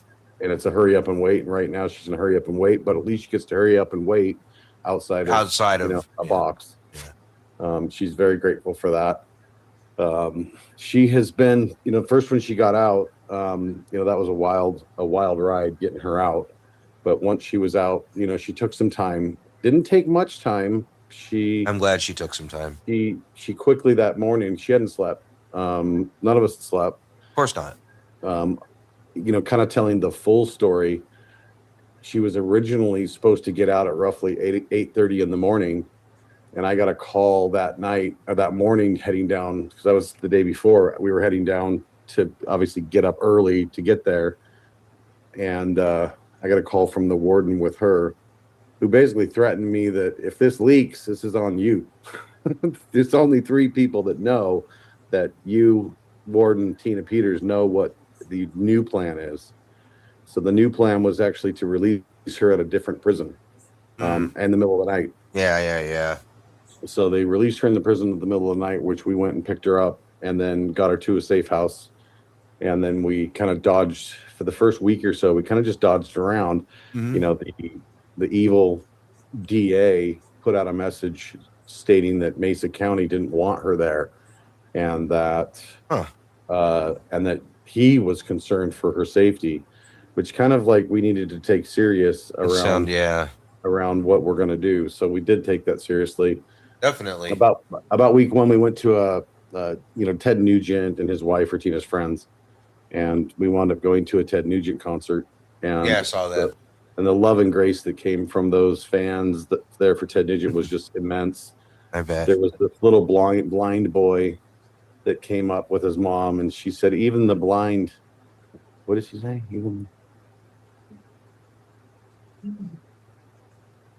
Even the blind can see the truth. Yeah, 1000%. We did things that can't be hidden: the stars, sun, moon, and truth, right? But it was really cute, and she felt the love from them, and that kind of calmed us down a little bit. And then she has started to do shows here and there. Yeah. We've aired every interview she's been on so far. Yep. So she started to do top those. to bottom.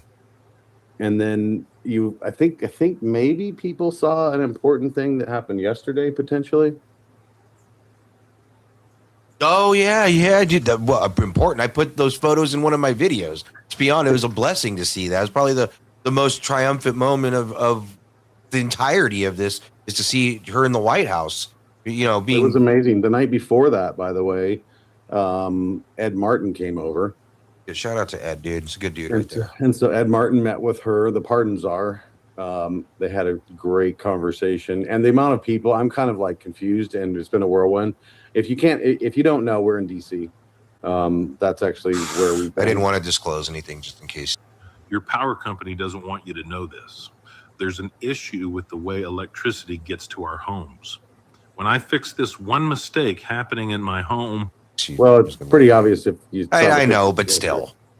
So we're in DC, and she's been kind of on a whirlwind tour of what's going on there. So, and it was just amazing, the whole yesterday thing. I had the opportunity to be there when the president called her. Amazing. Right. The love and grace that has come from so many amazing patriots and been supportive of her is just fantastic. The thing that's blown my mind is that, Tina is still Tina. Every time people talk about her, the biggest thing that she cares most about is we've got to fix these elections. We've got to get rid of these machines. They thought they were going to shut her up. Did not work. She is still, preaching from the pulpit. We've got to get rid of these machines. And she used her time. There's so many people, it sounds like. I've been talking to a lot of people that have talked to the president, and it sounds like a lot of the people that get their chance, that get their moment, they lobby for potentially other things. Tina stuck to her messaging, and it was all about, we've got to fix these machines. I don't know, something really quick that just hit my head when you said that, and I think you might have even heard me say this back in the day. I think Trump tests people without, I'm not saying I think Tina's beyond this, but I think Trump, a lot of people that we've seen, there's a lot of expectations, right? People just have, I was talking about this last night, because it's like people's expectations can be so high with politics when maybe they should be a little more high in like God Almighty, you know what I mean? Not that I'm saying that we're not avid and involved in saving our country, but I think that kind of goes hand in hand. Bless you. I look at it like such a time for this. And you had said, it just gets into this whole thing with people remembering where they came from, people remember when they start a mission. So POTUS gives these people these dare to be great situations. And I think a lot of people fail that. I think an unwitting failing maybe. And I think her situation has gone above and beyond that. But people that we've had expectations for maybe didn't quite pass that test, or maybe people are afraid to dare to be great. Tina has made a sacrifice that I've not heard of any Patriots making at this point. Maybe other than J6ers, we can obviously, extend that situation. But this is such a big sacrifice that potentially could restore the integrity, because this story's not done. And in my opinion, will restore the integrity of our elections. It's almost like they've opened Pandora's box of justice with Tina Peters. Well, she's got more vigor and fight than I've ever seen before. And this one she's got more go juice in her than I thought I could go. She can go. Yep. And she's not even full strength yet. It's wild to see how busy she is. She's running circles around Apollo and Ion a lot of times. When we finally got things settled, I think within the first day or two at, one of the places we were at, we've been at a few different places, I think I've done more yard work, and this has got to get done, and these things got to get done. I mean, she's busy bee. And then on top of that, 3 or 4 interviews and phone calls, and she is ready to hit the ground running and get things changed. But it's quite the honor to be able to spend time with her. My wife's been able to come out and spend time. A lot of people have been able to spend time with her as well, and I think everybody agrees that we are ecstatic that she is out and honored to be a part of the battle. Yeah, we're pretty neat. We're honored to air this, cover this, and spread the message that Tina. I mean, it's like you said, she's stuck to her guns all the way through this. So, people probably have like a million questions. If I see anything in the chat, if we can't answer it, I will throw it out. I will throw it out to Hibbins and let you get. And thank you guys for all the donations. Again, I know I've got a couple guests, so I will get to all those donations, and they are tremendous. They are noticed. Really, really appreciate it. So, for what you can tell us, and if you can't, obviously don't divulge anything. What are the next plans for Tina as far as? I don't know. Maybe you should just ask her. Hey guys, why don't you say hello to a legend? Hi Tina, it's been way too long. How are you, my friend? Oh, Johnny, I'm so grateful. You stood by me the whole time, and I would get updates from her and from Hibbins and Apollo and the others. And I just can't tell you what that's meant to me. We are right now, with meeting the president yesterday, giving him a real solution to how to stop what's happening. I mean, for instance, today, Jenna Griswold won the primary, and or yesterday, I guess, I don't know what today, and Phil Weiser. Phil Weiser is the one who sent his goons on behalf of Merrick Garland and the Biden administration to go after me. Mm-hmm. Jenna Griswold they've both just been so vocal about how I should never have been let out of prison. So Colorado is in a really bad place. They've put a man by the name of Victor Marks in there, I believe, as a shill, just like they did when I was running for Secretary of State, to allow Jenna to win with using Pam Anderson. I believe Victor Marks is that man. Scott Bottoms is the one that needs to be to win the primary, but right now, all of a sudden, Victor Marks has surged ahead. There's bad indicators of what is coming, and there is a plan. Yesterday, when I was with the president, he talked, and I can't get into the plan. Understood. Please don't. But we talked. He basically said to his lead counsel to do what I was asking. And so I'm of course following up and making sure there were some there's some things that can be done. I told him how when I was in prison, how I would see Mondami, get elected. I mean, I predicted Spanberger I said she's going to get in at 51%. It's just the way the machines work. And it was 50.8. It's not that I have a crystal ball. It's that I know how these machines work. I know how they make up the ballots with the cheat that they organize inside, and the programming that happens inside these machines. And it's happening. Spencer Pratt's a great example. Right. And here's the part that really frustrates me to no end, is that people act surprised when it's a close race, and then when the other side wins.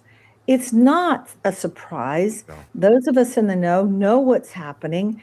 And I told the president, I said, I was frustrated. 5 years it's been. So I will continue to fight. Right now, I'm taking a few days to see. Did you already tell him what I was doing? Did you tell him where I was, what I'm doing? You're looking at me like, no. Okay. Well, anyway, never mind. No, what you're talking about. So yeah, and we have 4 months to do this thing, and if we don't, we're going to lose our country. There's no doubt in my mind. And I might be back in prison because Jenna Griswold and Phil Weiser both will it to be. There's other people that will as well. So, so that's right now. Like Eben said, I hit the ground running. I won't stop. I have started to regain my health. I still get tired. And need a break in between everything. But my skin's improved. Everything's improved after being out of there. I had growths on my skin. There was so much lead in the water, they wouldn't even give it to the animals. They treated you like a mob boss. Well, after it was pretty bad for a while. I mean, I had girls, we were bumping chests, literally. This brilliant little device keeps any room in your home ice cold all summer long, even during heat waves and blackouts. It's smaller than a lunch.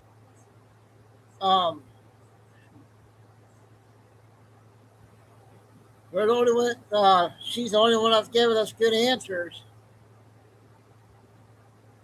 Box cools a room in under 3 minutes, and in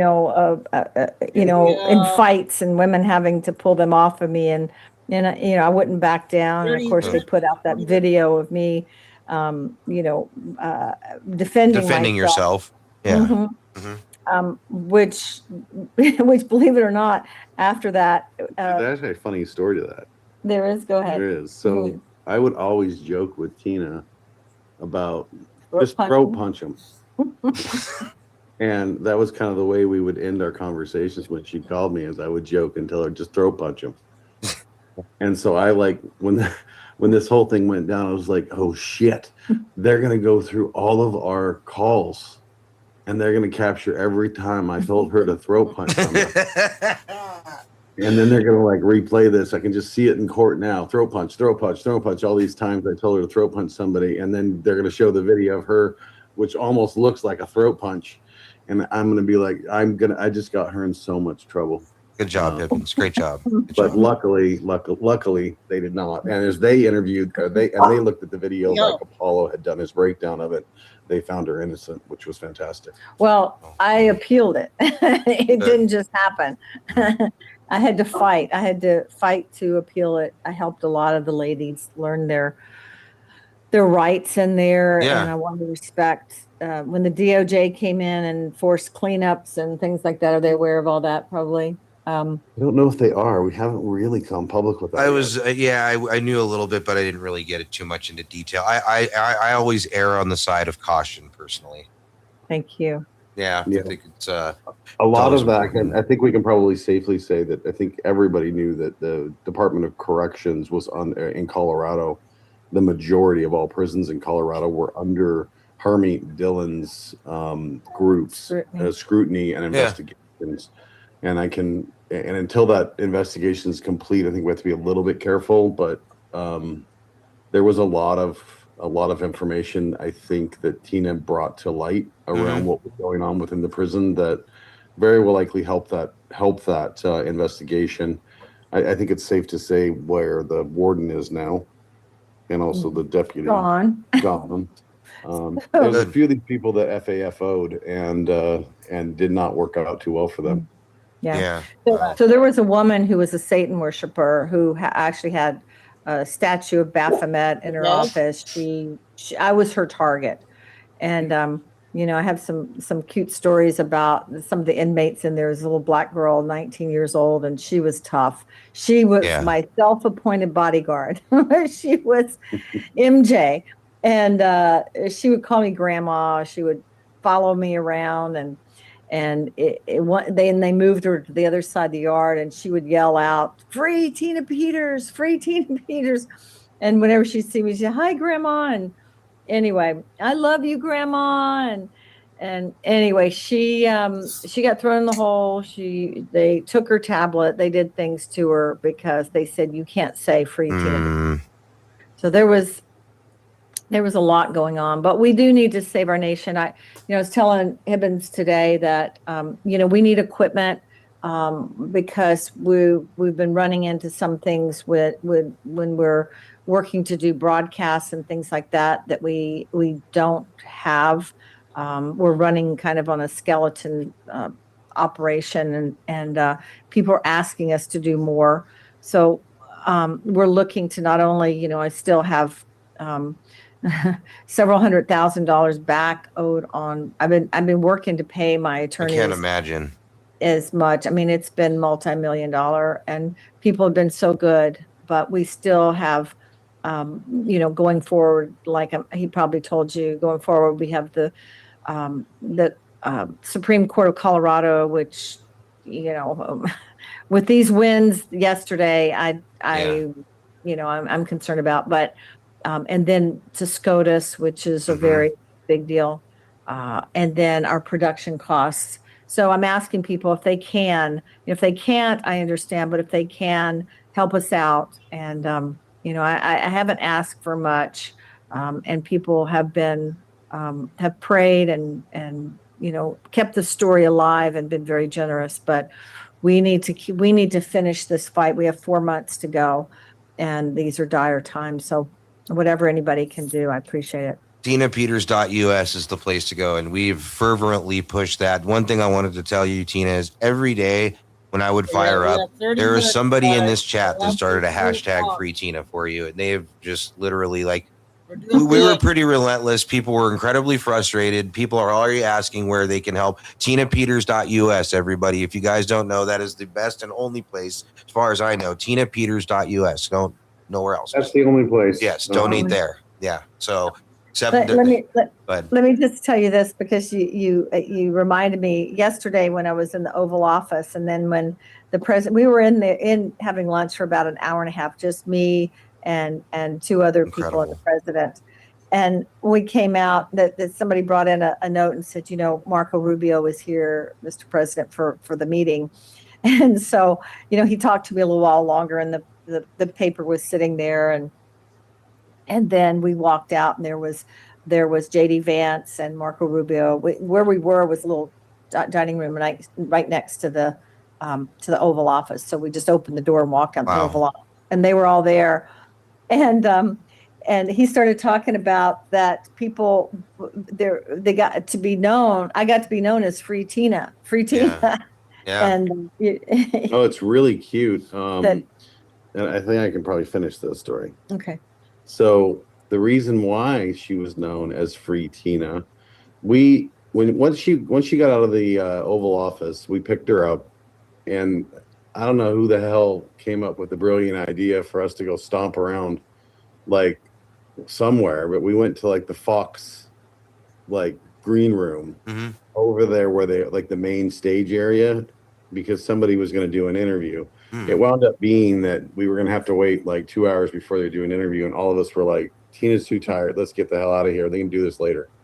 But a previous intern that year came up to us with just eyes wide as could be and just wanted to give her a big hug, and then proceeded to tell us a cute story, which I have on video that we will put out. That's cute. And it's the story about how when he was an intern, he almost went to say that it almost drove him crazy. But he said every day he got at least 300 phone calls with people saying free Tina. Yeah. And it was like the number one thing he dealt with was people calling the White House and telling him to free Tina Peters.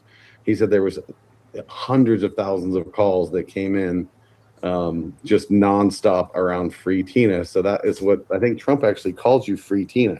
Here's free Tina. Here's free Tina. He introduced her as free Tina. That's incredible. That's kind of cute.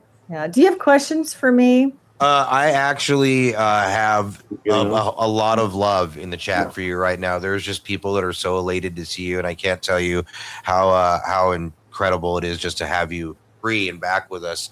It's just, I think we're overwhelmed right now. So thank you so much for coming on. I just want to know, so how are you doing, Tina? I know you told us a little bit about your health, but how is everything going with you? How are you feeling? What are you feeling emotionally?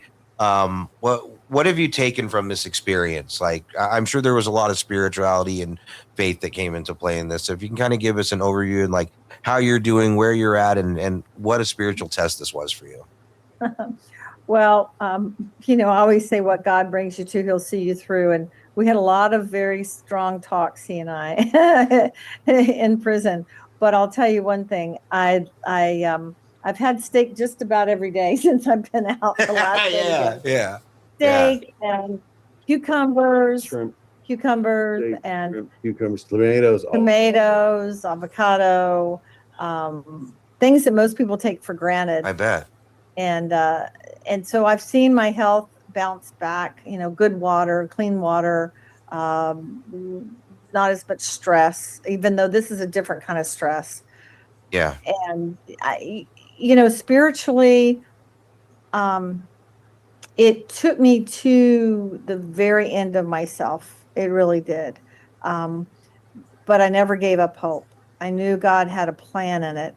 And of course, Hibbins and Apollo and Marcy and all the people close to me kept saying, Tina, you have no idea what it's like out here. People are just rallying behind you. People are praying for you. And I would get letters. I'd get boxes of letters. They didn't even deliver me 2 boxes of letters. They withheld them from me, 2 big Xerox boxes. She had most of them when we picked her up from prison, and we could barely get them in my car. Like all of the stuff. I was like, how'd you have all this shit in prison? And it was all letters. It was so many letters that she had to like bring home. And that was after you had shipped a bunch to Marcy anyway. Mm-hmm. But there was a lot. It was tons. It was, that's what kept me going. Realistically, is the people, the prayers, the people, the love, keeping this story fresh in the news feeds. That's what kept me going. There was 2,000 or 3,000 letters in 2 boxes that she didn't even get until you never got, because they were like, they wouldn't give them to me. You're released, because they have to copy them all. Well, no, they wouldn't give them to me. They were end of December, January, and February. 2 big copy, like you get reams and reams of paper, copy paper. 2 of those full. 2 of those full. She had to pay to ship because they couldn't get them done. Well, no, they could have gotten them done. They hid them. They didn't want to. They hid them from me. I kept telling them, I have inmates that are telling that have seen them. That are telling me they're there. They're not there. They kept making me sound like I was crazy. No, they're not there. There's no. We give you your bail. You have it all, and they were lying. Of course, right? Yeah. So spiritually, I'm really strong, as far as that goes. Mm-hmm. The thing that causes me the most angst, and I wrote the president 2 months before. I only wrote 2 letters, and both of them were to President Trump. Mm-hmm. Was I said, I've been in here this was in May of this year. I said, it's been 5 years. It's been 5 years, and the information that we exposed 5 years ago is still nothing's been done. Yeah. And I was just frustrated. And then I'm seeing these wins. And so I said, God, please get me out of here. I've got a 97-year-old mother. I can't, she had a really bad fall, broke her collarbone, 2 ribs, punctured a lung, broke her hip, this is all in one fall, broke her leg, had a plate put in. My mom's pretty elderly. She's going through a lot of the same stuff. So I hear you. Yeah. And so that was the difficult part, is I need to be out. I need to be out, not for me. I need to be out for the country. I need to be out to stop what they're doing. And we're, we have 4 months, and it's not a lot of time. I mean, I ran for Secretary of State. I got in the race, and in 4 months, before the primary, I'd raised more money than both my opponents combined. I won the race, and then just to turn around and see Jenna Griswold flip the votes on the last day. Yeah. So, but I know a lot to be done in 4 months. So we need the we have the bandwidth to do it. We just need the studio stuff to get it out. The people to continue getting it out. Spiritually, I feel really strong. I believe God will make a way if the people continue to stand. Agreed. So we did get a question that came into the chat. It's not a weird question, even though Braves Piano said it was a weird question, but it came in the form of a donation. I'm going to read this to you. It might sound like a weird question, but please ask Tina what her favorite color is. Also, her son's favorite color. I'd like to see if maybe Wonderworld and I could collaborate on making a quilt to send her that we would show. We could obviously get that via Hibbins. So if you did want to throw out what the favorite colors were, somebody out there in the fam wants to do that for you. Navy blue. My son's favorite time was the 4th of July. That was his favorite. And so navy blue is my favorite color. And my son was the red, white, and blue. I would say. I'm pretty sure they're gonna get a that gave him a pretty good idea out there. Thank you for that. The other thing I wanted to ask you as well. So out of all the stuff that you went through in prison, was there ever a moment where you felt like you knew you were going to get through this thing? Was there a moment? Because I know, like, I can imagine going into it had to be absolute hell. Did you have like a defining moment in there where you kind of found this deep strength? Because I just kind of picture you like digging deep down into yourself to get through this while worrying about your mom, going through all the stuff that you went through. Did you have like a defining moment in there? When I would have to back up to when I first went in, when they took me from the courtroom and everyone's standing there in disbelief, and they're handcuffing me and they're taking me down and down to this dungeon type group of cells.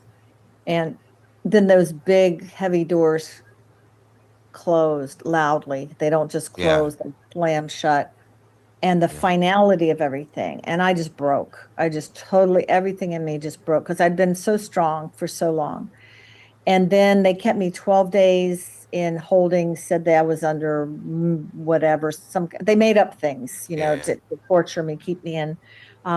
Those were tough times. Being in, I had 100 and, what did it turn out to be, 150 some cellmates in the time, because they moved me from Mesa County after 2 months. They added 2 more months to my sentence illegally. Then they moved me to Larimer County. And then, but you did DW. Right. And then from DW, then you went to La Vista. Right. And so, I had so many people, but I started getting stronger.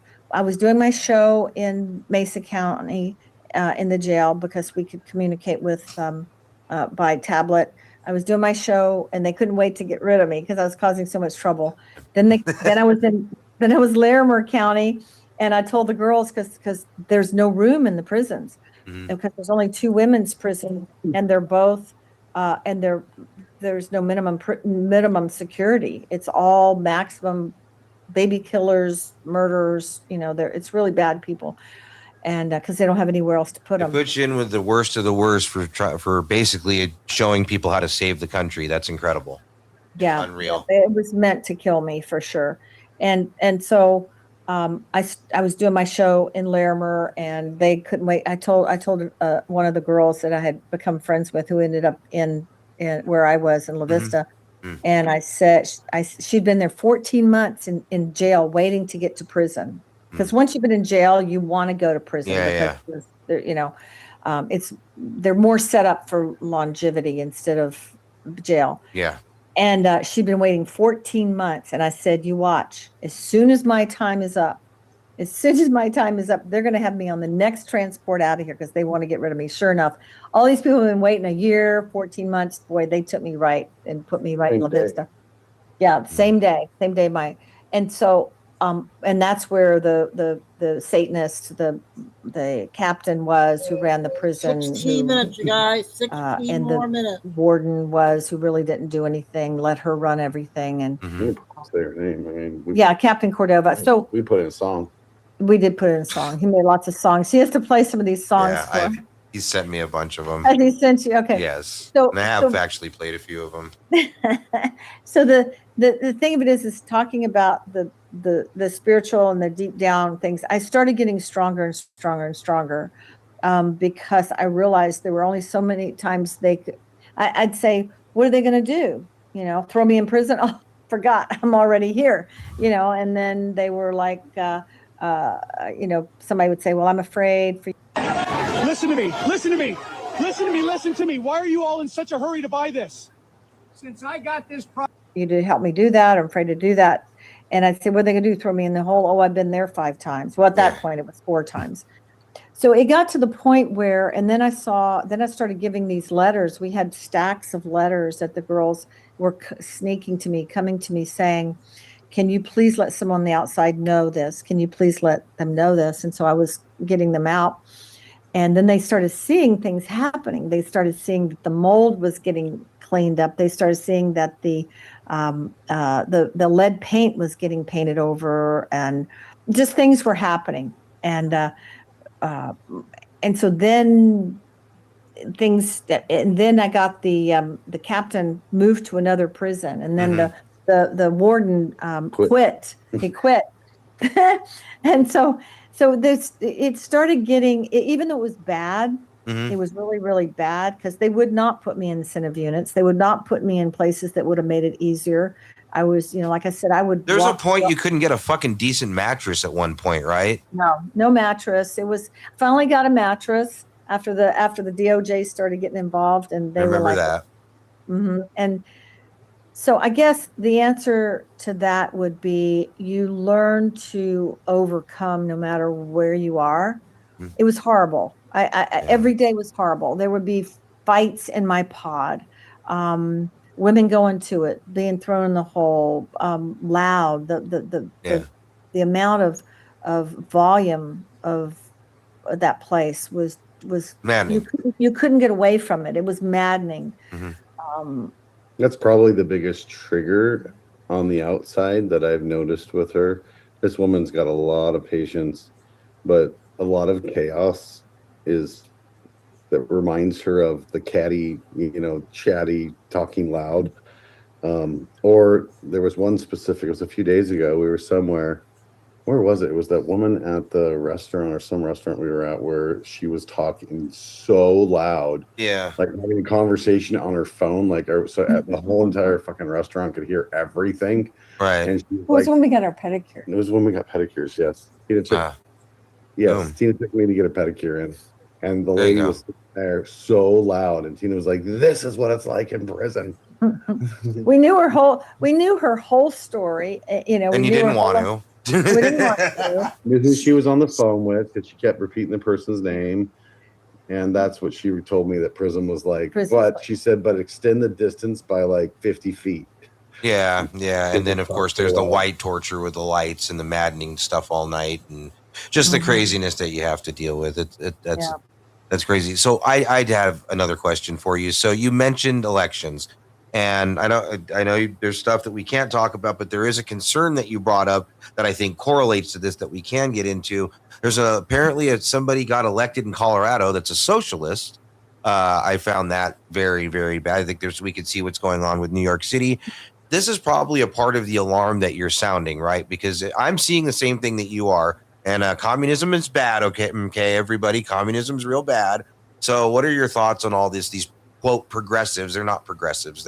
These people are sick that they're electing. What do you think? Or selecting? They're not electing them. Yeah, they're selecting. They're not electing them, and I wish I could scream that from the mountaintop. They're not being elected. They're being selected. And for people that haven't looked at the reports on, the Mesa County reports, this is what's happening. And I wish, I don't know what it is. I don't know if there's some kind of programming going on to make people think that these people are being elected or what, but they're not being elected.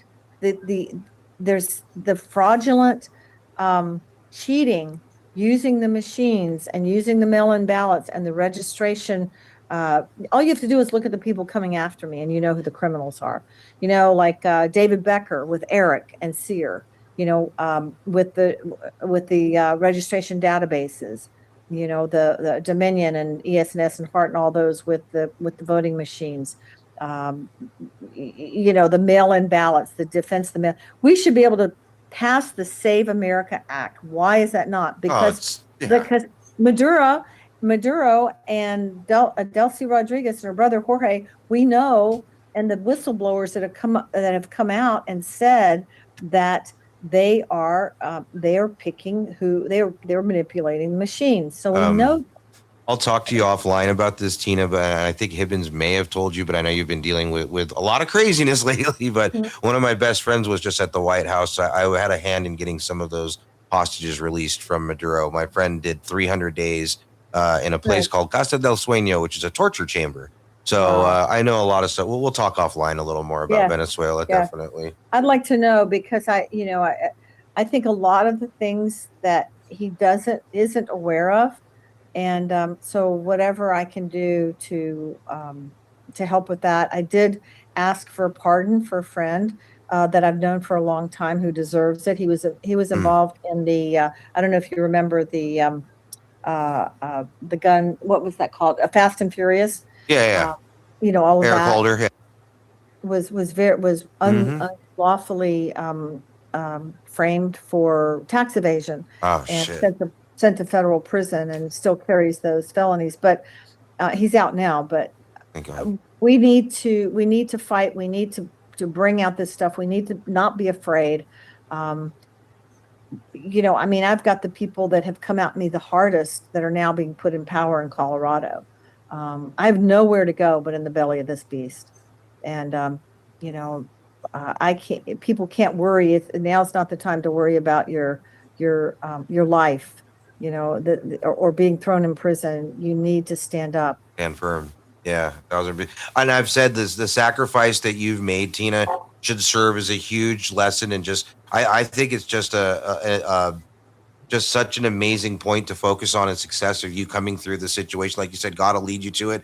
God will bring you to it. It's just such an amazing example. And I salute you and just thank you for your sacrifice for this country, because I don't think anybody in our time has made a sacrifice such as yours. I think people might have come close, but you've made a hell of a sacrifice when it comes to not only exposing these elections, but again, the Pandora's box of justice being opened to getting back to same day votes, no more mail-in ballots, no more machines, just actually having like trust and faith that our elections are actually elections, not selections. You had a movie called Selection Code. To this day, it has such a prevalent message that it needs more eyes on it. So I really thank you for doing that. Also, we're working on another one. We're really? working on a book. We're working on a book and another movie. There's lots happening. Lots happening. You know, I that's another reason that we need funding to continue. Not for me, but to continue to get the word out and educate people to take action. Yeah, we have a small but fearless army here at America Rising Media, but I know there's people that are already checking out that website right now and dropping some donos. So thank you guys out there, and I see all the support. So guys, anything Tina Peters, share it, repost it. It's really appreciated. After going through this and being in that place and now being here where you're at and seeing how everything is unfolding, and I'm a firm believer God has a plan. What kind of a message do you have for everybody today? What if you wanted to leave everybody with, because I'd love to keep you here all night, but I know you need rest because you got a lot of things going on. But if you did want to leave, big day tomorrow. So you got one more question. Okay. Leave everybody with the message for the day that you'd like to leave everybody with. I'd definitely like to pray with you too before you leave, if that's all right. And for what you can, please plug anything that you are able to let people know that you have going on, or any recent interviews. I know you were on Benny recently. I aired a pretty good, I think I aired the whole thing. And then you were on Alex Jones. I aired that whole thing. We'll pretty much air anything that you're on. So anything that you can plug and any message you want to leave, let's do that. The floor is yours, Tina. Okay. Well, I think the biggest thing that I want people to understand is that liberty is precious. You have no idea. No, you can't even imagine what it's like to lose your liberty. But it's so very close. And so everyone needs to get involved. God, I believe that God's given everyone a purpose and a destiny. We just need to say, yes, I will do it. Just pick me, I'll go. And then watch how he directs you. And sometimes when I would be speaking, I would say, all I want to hear at the end of my life is, well done, good and faithful servant. Right.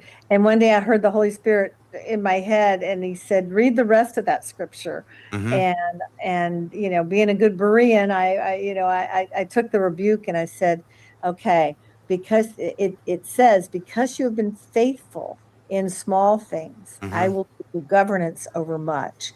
And for all I've been through, them taking my husband, him dying because of them, all the things that I've been through, I can honestly say that God has a plan. And if I had to say it was worth it, that's not the right word to use. I know that I'm on purpose. I know that he has a plan.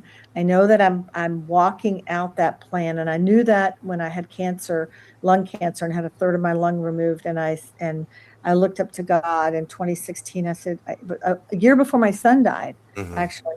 And I said to him, I said, please don't let me leave here until I've accomplished everything that you sent me here to do. I said, my prayer, that's my prayer. And right then I knew I was going to live and not die. So God does have a plan and a purpose for each individual here. And you may not know what it looks like. You don't have to know what it looks like, because he does. All you have to do is just raise your hand and say, I will go, send me. And then watch and listen to how he directs you. And you'll be amazed, because he will empower you to get through what he calls you to do. And it will be so fulfilling that you will not be fearful. I can honestly say throughout this whole thing, I've never had fear. And, that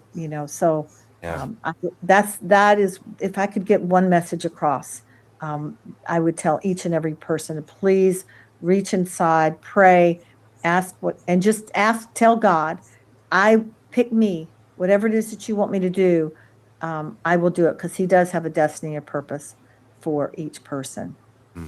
I'll add to that, Isaiah 6:8. I heard the voice of the Lord saying, whom shall I send and who will go for us? And he said, here I am, send me. One of my absolute favorite verses too. So love that. Yeah. So Tina, any interviews that you think people should go, anything coming up that you can talk about, anything you want to plug, guys? Again, tinapeters.us. I'm going to continue to plug that until the wheels fall off. So anything that you're allowed to say, or go ahead, fire away. On Friday, there is a Laura Logan interview that we did on Friday or Thursday of last week. Okay, noted. Now, there is 2 additional interviews. There is a really cool one that's going to come out with Loy Brunson. Yep. That Loy Brunson's actually been here with us. Past handful of days. Shout out to Loy. He has changed his flight 5 times. Doing patriot shit. Doing patriot shit. Like things just keep happening, and we're like, no, stay. And he's like, we'll be doing my shows. We've done it. And we've got these are all her shows. So the inaugural Tina show is actually gonna happen. I think that's actually, is that with Juan? Oh no, that's with Loy. The first one's with Loy. It might be Loy, it might be Juan. The ones in the can right now are Loy Brunson and Juan. 107 is in the can. Okay. And by the way, I think it's the first interview with not a boot. Really? It's actually, it's actually 107 in the flesh, with his face, his beard, his everything. So no one in hiding. He is out in the open. Yeah. So hasn't done that since Vegas. So yeah, that's crazy. Well, in Vegas, he was still dressed up as a Mexican. A little bit, yeah, kind of Mexican. Yeah, but this is shout out Gardeners. Yeah, this is 100% Juan. But here's the thing I would say is that we don't need a lot of people would say, oh, relax, they're going to stop the election at the last minute, or they're going to do this and that. I don't have any indication that's true. I really don't. Yeah, talk to the president. So people that are saying that, I mean, that would be great if that does happen, but please don't stop fighting right now. We have 4 months and we're in a dire place. And I didn't get any indication that there's going to be an abrupt stop to the election. So we need to treat it like the war it is. Exactly. Please do. And then if there is, then that's great. But what would happen if there wasn't an abrupt stop to the election and we had sat back and done nothing? Yeah, right. And that's kind of how we got here, to say the least. Hibbins, Tina, thank you both so much. Okay, that was a good interview. I hope everybody liked that one. Trying to keep track of all her videos once she comes out with her interviews with people. All right, the next one's going to be a 9-minute one. Our lady from TikTok.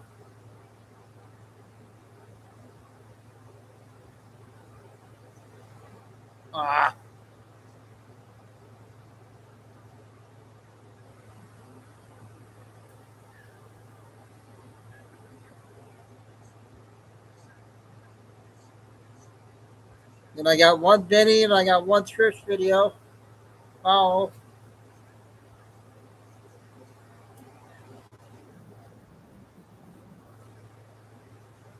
She actually has a long one. Girl, this is a different kind of video. And when I make videos and I put them out there pushing truth, it's to wake people up. Just simply wake them up to all the research that I've done and stuff that I know that's going on. And in hopes that maybe I'll wake up a few people and they'll come out of the brainwashing, okay? Because we've been brainwashed about everything our whole lives. So it's just to wake people up. And of course, I'll get a few people that hop on and they're completely negative, 100% negative. They don't see any bright future. They don't even, they've lost their house, they've lost their car. You know, they're financially struggling really bad now because of the inflation that we've had for years now, that has not dropped yet. It will drop. It will. But it hasn't yet. So people they're not seeing their way out of the mess that they're in right now. And I completely understand that. Trust me when I tell you I do. I am grateful that I am comfortable, all right? And I can help people out. So if you have the need to help people out, you should always do that anyways. And I don't put my business out here because it really isn't anybody's business. But there are 3 people that I help, and I help them a lot because I'm able to do so.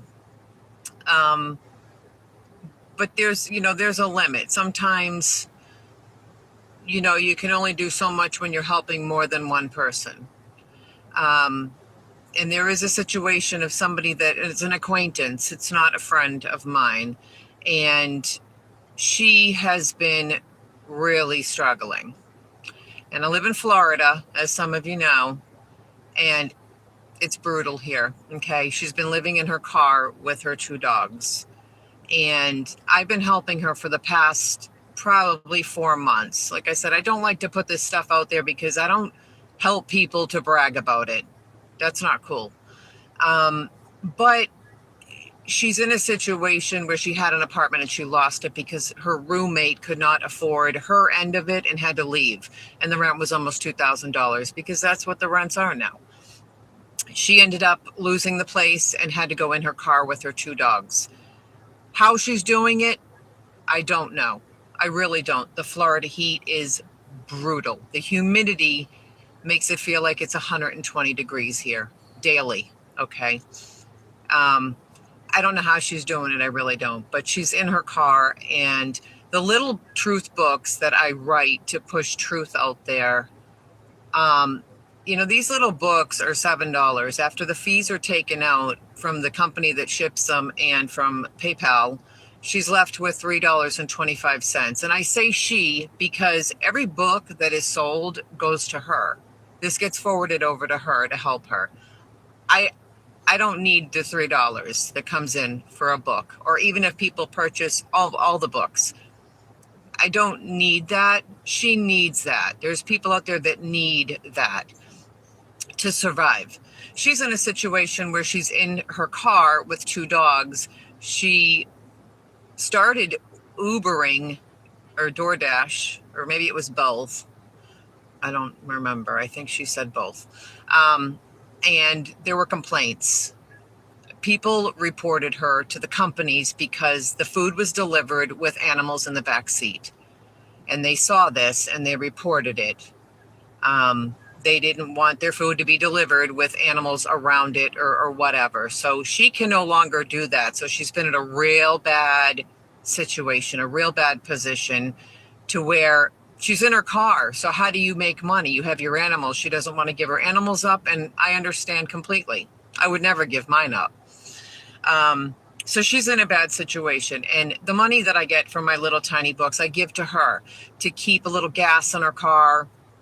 Because she's got to start it. You got to turn the AC on. Now you can't sit there all day with your vehicle running 24 hours. But just to start it and cool off, to have some gas, maybe some food for the dogs. But she's still in a situation where it's brutal. And when I do see her, which is not every day, but when I do, she is outside. She steps out of the car because she can't leave a car running and just burn through gas, because gas has been high, as we all know, and she can't afford it. And she's just pouring with sweat. She's pouring with sweat. The dogs are panting. It's just a crappy situation. So I told her, I can help her as much as I can help her. Like I said, I help 2 other people besides her, and I help them a lot more. But I told her, because we were talking the last time I saw her, and I told her I will set up a GoFundMe for her. Now, I've never done a GoFundMe in my life. And it was not something I wanted to do. I figured she would, do her DoorDash and her Uber and get herself out of this, but she's trying. She's really trying. She doesn't drink. She doesn't do DRUGSs. She's a good person, and she's really trying, but she just can't get ahead. So I just went on now. I didn't want to do it because I'm not a GoFundMe type person. I'm just not. But I told her I'll set one up, and we talked about a little plan the last time I talked to her. And I said, if I do that and I raise anything at all, I don't even know if I will. I said, I'll put it out there. I don't have many followers on this page or my other pages, because my pages keep coming down because I push the truth and they keep shutting my pages down. So I don't have many followers, but if you can afford, and I mean if you can afford, I don't mean if you're struggling to give, I have put the link in my bio. I put my Linktree link there instead of my book link. So when you click on that, you'll see my books, but up at the top is her GoFundMe that I just set up. And I asked her about a plan. What does she want to do? If I can raise anything at all. She wants to leave Florida because it's too humid here. And her plan, she said, if she had a little bit of money, is to go towards North Carolina or South Carolina. But she said preferably north. The further north, the better. She wants to get away from this humidity. The humidity is unbearable. And I really don't know how anybody can live in their car in Florida. It's beyond me. But she wants to head north there and get there and stay at a campground and then get an apartment. So that's her goal, is to get out of this heat, get into a campground up there initially, and then go get an apartment. So she can go to work and leave her dogs there, basically, because she does not want to part with her dogs. And I understand. So I've set up the GoFundMe. If you can afford to contribute anything towards it, it will help her with a new start. If you can't, I'm not asking you to give if you're struggling. No. But if you can, the link is in my bio, if you don't mind giving, contributing towards that. So, okay. She's trying to help somebody out. Okay, see what I got next.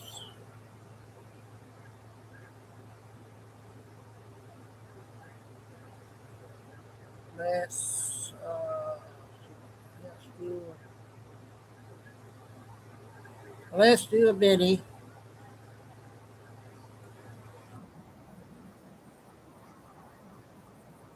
I'm gonna. Patriotic American city reduced to a humiliation ritual on the 4th of July as a Somali flag is raised up over its city hall by its woke libtard mayor and the Somalis that are there. Okay, this is the place that brought you the Buffalo Wing. This is where the Buffalo Bills play, right?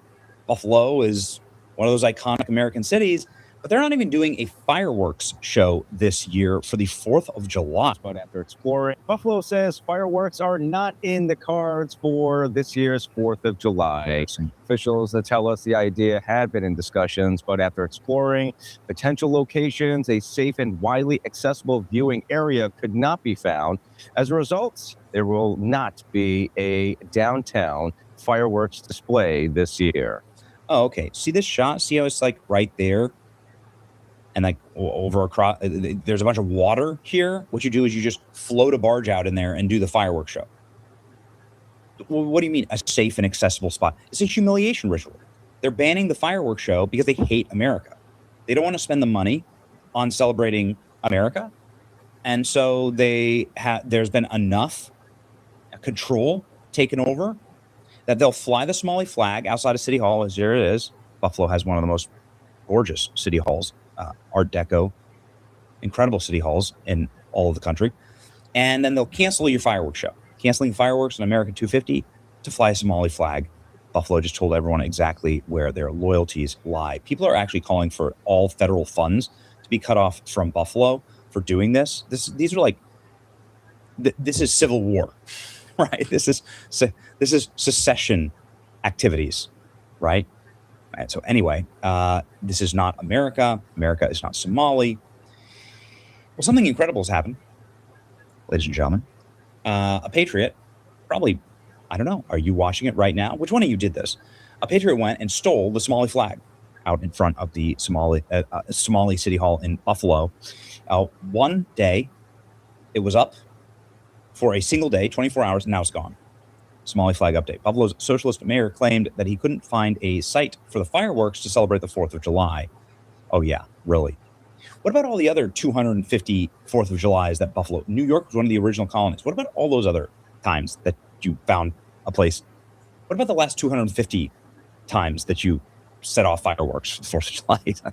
What about using those sites? But anyway, socialists found time to raise a Somali flag outside of the city hall. They hate America. So apparently the flag was stolen. Thursday morning, downtown Buffalo, I came to see the Somali flag outside of City Hall and Niagara Square. It's gone. Up in one day, gone the next. I'm Polish and Ukrainian. In years past, the city of Buffalo flew both of those flags outside City Hall, but there's a big difference in timing. Number one, the Somali community is accused of stealing billions of dollars in Minnesota. And the day before the Somali flag went up, the socialist Buffalo mayor said, oh, by the way, we're not having 4th of July fireworks because we could not find a site or location for them. That's what's rubbing people the wrong way here in the city of Buffalo. The fact that the socialist mayor claims they couldn't find a site to celebrate America's 250th birthday, a huge birthday, but yet they can find a site and location to raise the Somali flag on the very next day. Way to go, Buffalo.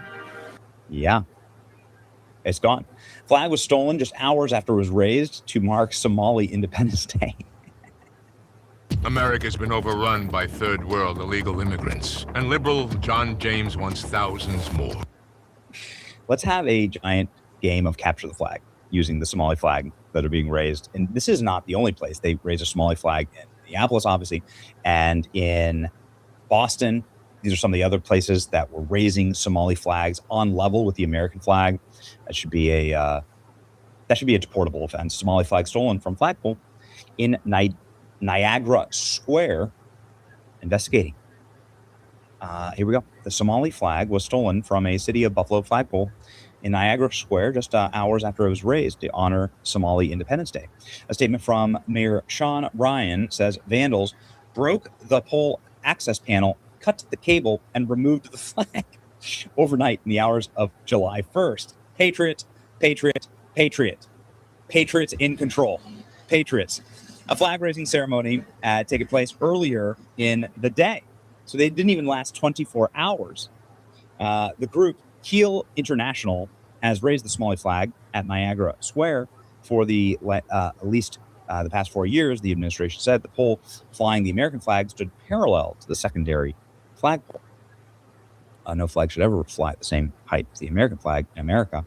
The flag raising has come under fire as conservative voices, including Republican Congressman Nick Langworthy, whose district does not include the city of Buffalo. Buffalo's leadership claimed it couldn't find a site to celebrate the 250th anniversary for fireworks, yet they somehow had no trouble finding a place for the Somali flag. This is a choice. Earlier in the day, Ryan administration released a statement about its decision to not host the fireworks on Saturday. Look at this.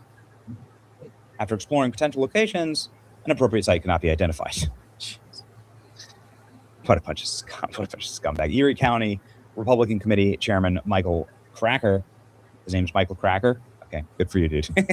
Said the decision is unacceptable. They say they have logistical challenges. I think everybody at home knows that the mayor wanted to make the fireworks happen. He would have made it happen. The city regularly hosts flag-raising ceremonies for various organizations. Cracker said he understands the importance of recognizing communities, noting that America is a country built by immigrants. Nope, don't buy that. Don't buy into that. That's not true.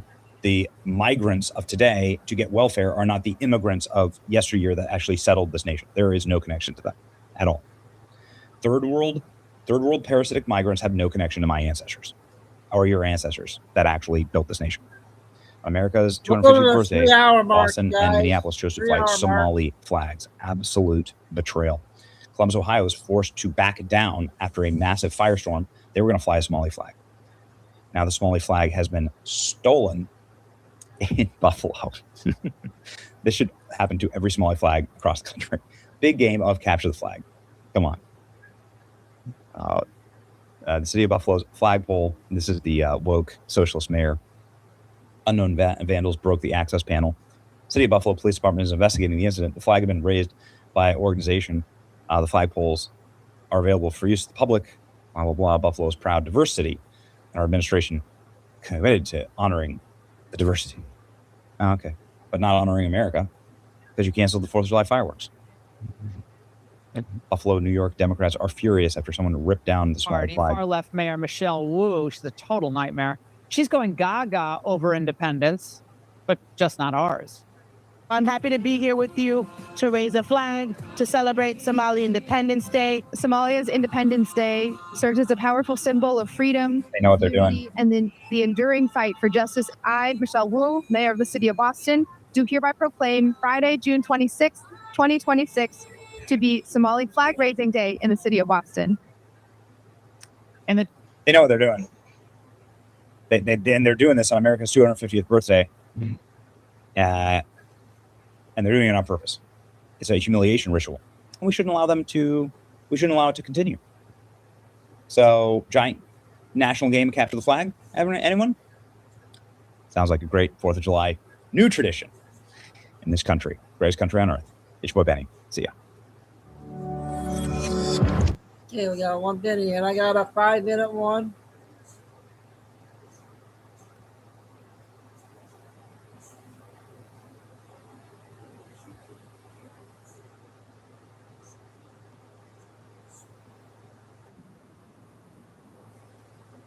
You guys see this one yet? Are yet to come.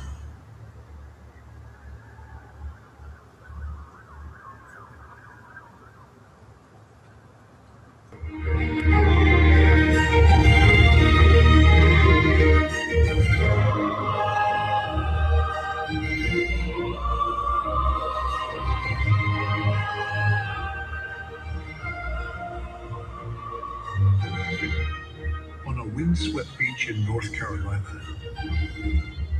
2 American brothers prepared to transcend the laws of physics.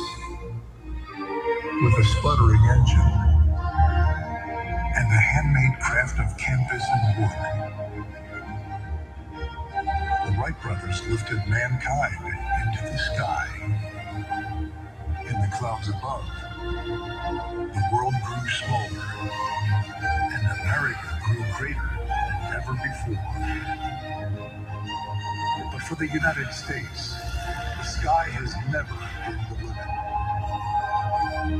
We choose to go to the moon and dissipate and do the other things, not because they are easy, but because they are hard.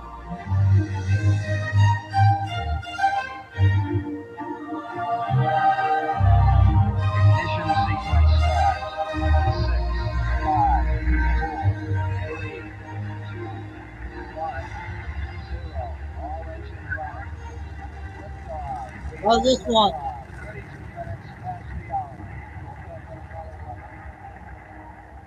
Interesting. Within 66 years, a single human lifespan. Altitude, velocity, light, forward. 20 feet down, 2.5. Picking up the set. Tranquility Base here. The Eagle has landed.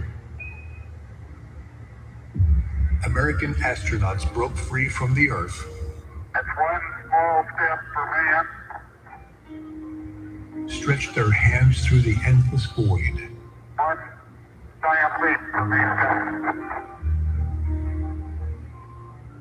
And planted the stars and stripes on the face of the moon.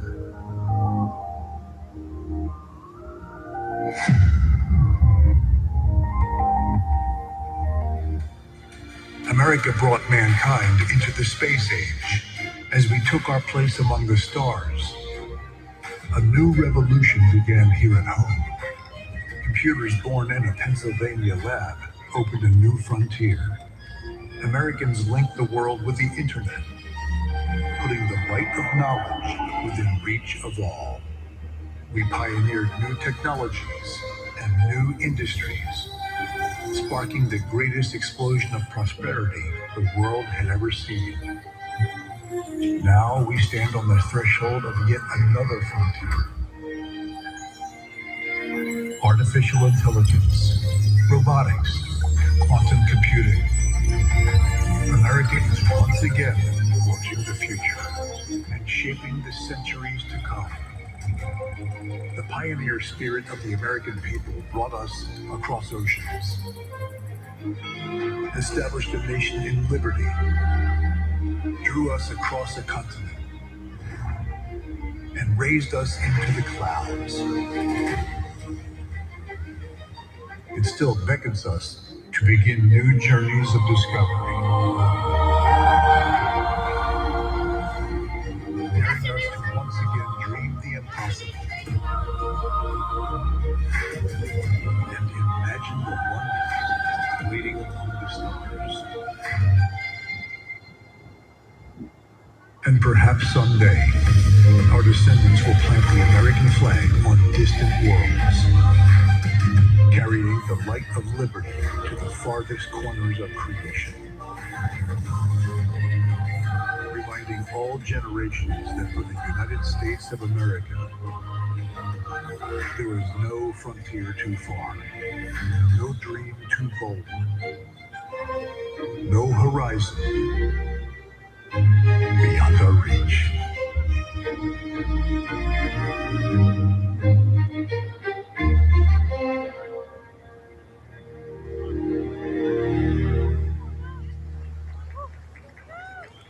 Thank you for joining us tonight as we celebrate 250 years of the American spirit.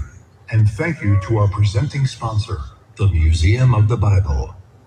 We invite you to return each night through July 5th and bring your family, your friends, and all who love this nation. Let us rejoice together in the greatness of this land we call the United States of America.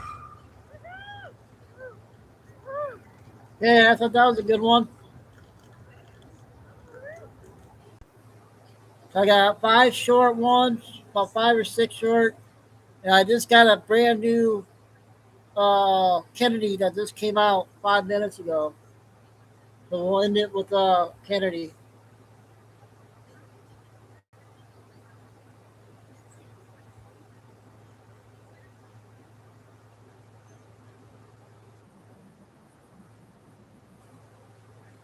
I haven't played her in a while. White and blue. Well, everyone that is, except Ilhan Omar. She's kicking off the festivities by dancing the night away. But she isn't celebrating American independence. She's celebrating Somali Independence Day. Oh, cat lady.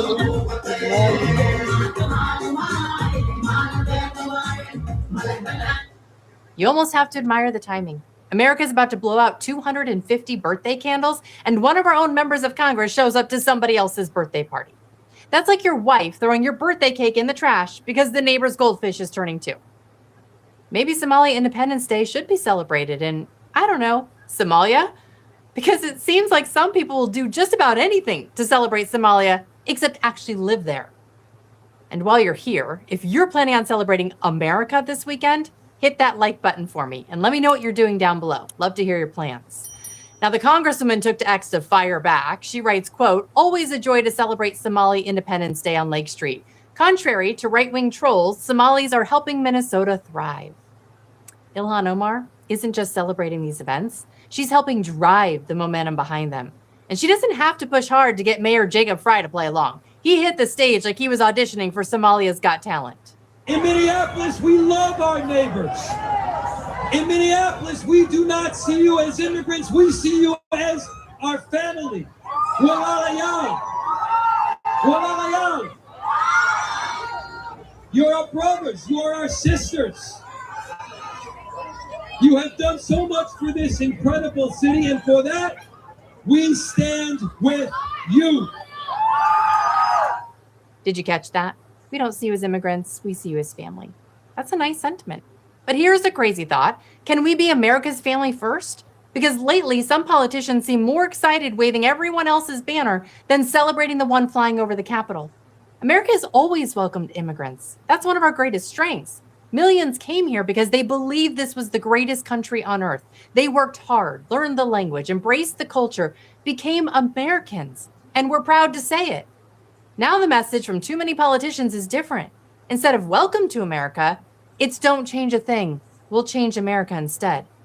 That's not a melting pot. That's turning the pot off. And Democrats keep making the same political calculation. They look at immigration and see future voters. Everyone else looks at it and asks, who's making sure we stay one country? They're playing checkers. The people transforming communities over the next 20 or 30 years, they're playing chess. And while Democrats are busy counting ballots, they might want to start counting the American flags disappearing from these celebrations. Because this isn't just Minneapolis. Over in Boston, Mayor Michelle Wu decided the week of America's birthday was the perfect time to raise, not the American flag, the Somali flag. Somalia's Independence Day serves as a powerful symbol of freedom, unity, and then the enduring fight for justice and dignity for all communities. Now, therefore, I, Michelle Wu, Mayor of the City of Boston, do hereby proclaim Friday, June 26, 2026, to be Somali Flag Raising Day. Yeah, one more, or I got 3 more with her.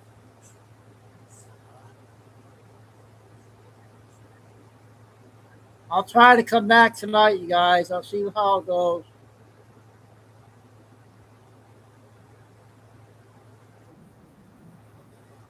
Part 2. Because he should be an opportunity. Why are so many people leaving it to come here? That's not an insult, it's reality. People don't risk everything to flee paradise. They leave because they believe America offers something better, more opportunity, more freedom, more stability, and a better future for their families, which is exactly why this feels so backwards. The whole reason people immigrate here is because America is the success story. So why are some of our elected officials acting like America should take a back seat while we celebrate another country's independence? If anything, this week should be about the country that gave millions of immigrants, including Somali immigrants, the opportunity they couldn't find anywhere else. Now, over in Massachusetts, a congressional candidate, Robert Burke, he had a pretty simple idea. If Boston is going to raise the Somali flag to celebrate Somali Independence Day, why not also raise an American flag recognizing America's 250th birthday? Seems reasonable, right?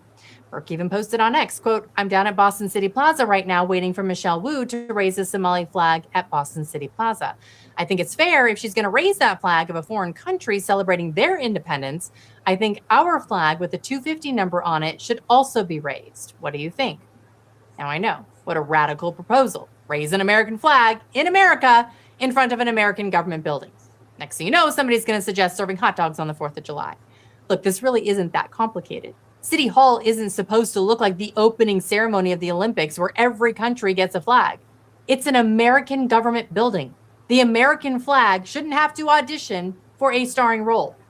And if you're going to hold a ceremony honoring another country's independence, don't act offended when someone asks, "Hey, are we doing anything for America?" Well, apparently Boston officials weren't interested in that question. Shortly after Burke raised the American flag, recognizing America's 250th birthday, he was told to take it down. Thanks, Carol. Imagine that, celebrating America? Are you kidding me? What a travesty.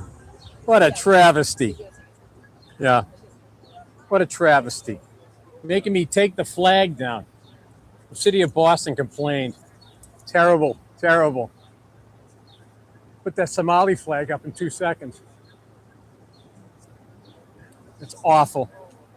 You can't script this any better. The Somali flag gets the red carpet. The American flag gets the hall monitor.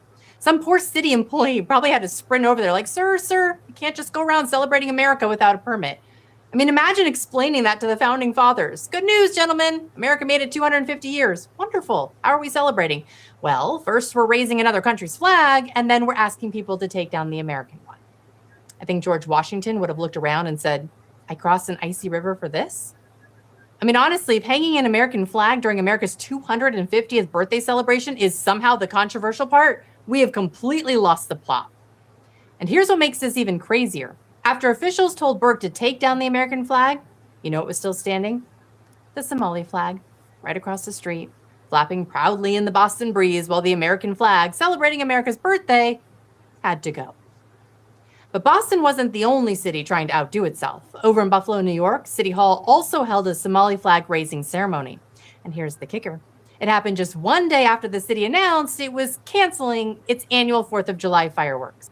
Here's what I don't understand. If Somali... Okay, I got through with her. Carol just sent me a interesting clip. I'll probably most likely, I'll be up late, so I might as well just stay up and watch.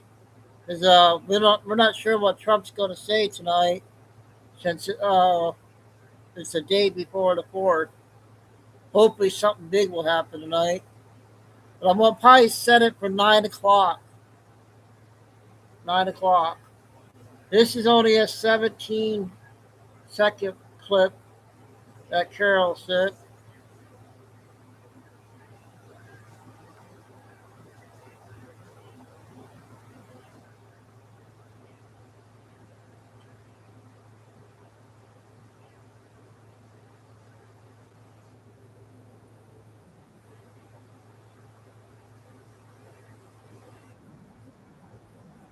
I can truly say, I believe the best is yet to come. It's going to be coming, and it's here, but it's coming at speeds that nobody thought possible. Finally, theater is going to experience something that I can truly say, I believe the best is yet to come. It's going to be coming, and it's here, but it's coming at speeds that nobody thought possible. Finally, theater is going to experience.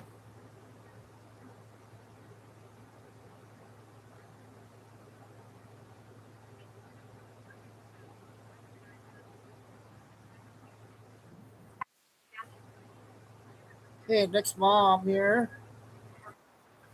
And a 29-year-old Mila Kiros. She's an immigrant from Ethiopia. She came to America when she was just a baby. Her father literally won the green card lottery. They came to America and they settled in Colorado. Her parents worked hard. Her dad put himself through pharmacy school. She was able to attend Notre Dame and she became a lawyer. She was a lawyer for a few years until she got fired. She's currently a barista making about $15,000 a year. She's never been married. She's never owned a home. And this woman might be the next congresswoman for Denver, Colorado. She believes in Medicaid for all. She believes in free daycare for everyone. She believes landlords should not raise their rents, and she believes that all illegal immigrants who come into America illegally should stay in America. She wants to abolish ICE. She believes in socialism. Her family fled Ethiopia for a better life here in America, and she wants to change our beautiful country and turn it into a socialist country. That's a good one, Perhaps Carol. she should go back to Ethiopia, or maybe she should go to Cuba or Venezuela, somewhere where it's a socialist government, and see just what it's like. What do you think, This Lucy? young batch of democratic socialists are scary. We all thought AOC was bad. Well, this new batch of democratic socialists should make us all scared. What is happening? Okay, one more with her.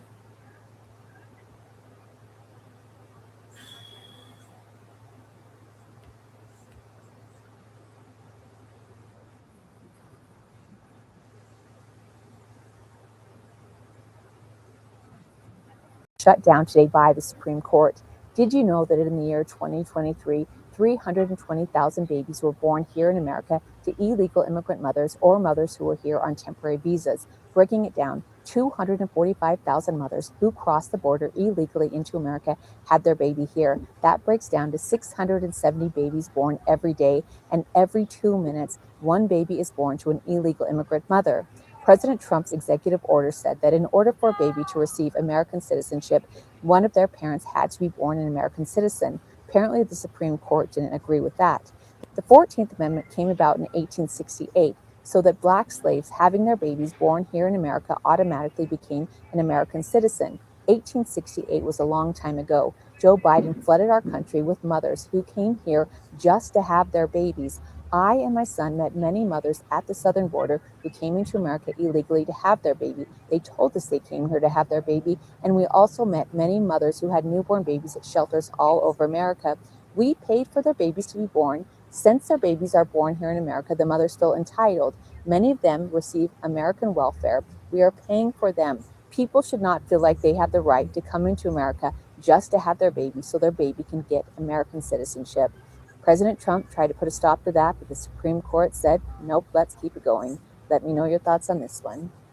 President Trump's executive order to end birthright citizenship was... All right, those two. Let me see what I got.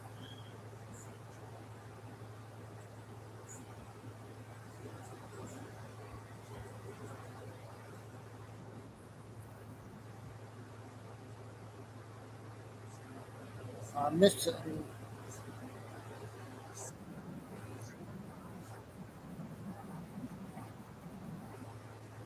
I got two more with her.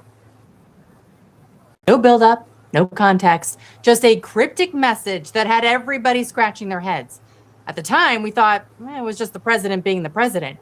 But now we've got the full picture. And what we've uncovered behind the scenes isn't just adding context.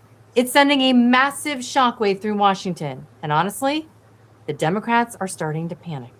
But that's not all. With America's 250th birthday right around the corner, the far left decided to crash the party with another radical socialist unseating a decades-long congresswoman in Colorado. It's like watching the inmates take over the asylum, and the establishment Democrats are too terrified to even take the keys away. We're going to break it all down for you. But first, let's revisit the president's warning, because looking at it now, this doesn't read like a random post. It was the catalyst for a chain reaction that's about to change everything. President Trump wrote, quote, "The communists are finally making their move. I've been waiting and preparing for this for a very long time. It's easy to be a communist. All you have to do is say, I'll give you everything. But that means you're taking it away from others that have earned it. Over thousands of years, that ideology has not worked once. The game is on. Enjoy watching. President Donald J. Trump." Now, at the time, people saw that and asked the obvious question, what exactly is he referring to? Out of nowhere, he blasts communism. But it wasn't just a post. It was a warning shot, because days later, the president doubled down with a stark, terrifying reality check. He wrote this, quote, "Communism is the greatest threat to our country since World War I, World War II, Pearl Harbor, or 9/11. Communism is worse than all of that." Think about that. He's putting this on par with the darkest days in American history. For 72 hours, Washington was whispering, wondering, what is he seeing that we aren't? Well, the guessing game is over. The game isn't some abstract theory. It's a multi-million-dollar money trail leading straight from the heart of Shanghai to the streets of America. You remember when Congresswoman Anna Paulina Luna started sounding the alarm about China-based tech tycoon Neville Roy Singham? Well, Well, those alarm bells have just turned into federal sirens. I'd say that he's probably number one big fish that we have in regards to who's responsible for a lot of the divide in this country, and it's going back all the way to the CCP. Congresswoman Anna Paulina Luna has been pointing to this guy as the big fish for a long time. A man she believes is fundamentally trying to hotwire our country and drive it right off a cliff. And now, the federal government is finally pulling the plug on the operation. A federal grand jury in Manhattan has officially launched a probe into this self-proclaimed Marxist mogul. We aren't just talking about a few suspicious donations here, folks. Prosecutors are tracking a staggering $278 million money trail that allegedly flowed through a complex web of shell companies and a Goldman Sachs philanthropic fund over the last decade. So let's be clear about what's happening here. Federal investigators are now zeroing in on whether Singham, an American citizen hiding out in Shanghai, has been committing serious federal crimes like wire fraud, bank fraud, and money laundering. And make no mistake, this grassroots resistance you see on the news, it's as organic as a plastic fruit bowl. It was foreign-funded chaos. The DOJ is nailing him on a laundry list of accusations. First, the exit. Ladies and gentlemen. All right, got three with her. All right, the last one's going to be Senator Kennedy, about 15, I think it is. And it's up in the air for tonight. I'll see what happens.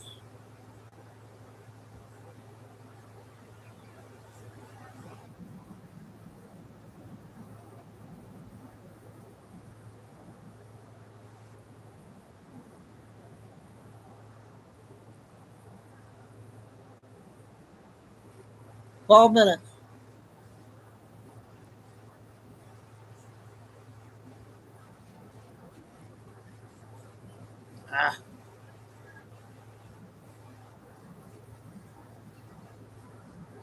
Just came out.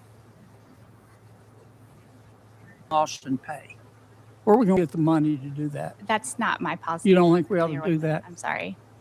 You think we ought to have a federal jobs guarantee? I think a federal jobs guarantee is a good idea, yes. Oh, you do? Okay. How do you think we're going to pay for that? Fair? You believe in the Easter Bunny, do you? I think it's incredibly hard to pay for these things when we're giving tax cuts to the ultra rich. Yeah. Okay. You think that all the growth in our economy just goes to the ultra rich? I think that we just gave massive tax cuts to the wealthiest in this country, yes. Yeah. Yeah. You are a democratic socialist, aren't you? I have to say, I'm a little disappointed. You all seem like fine people. And here's...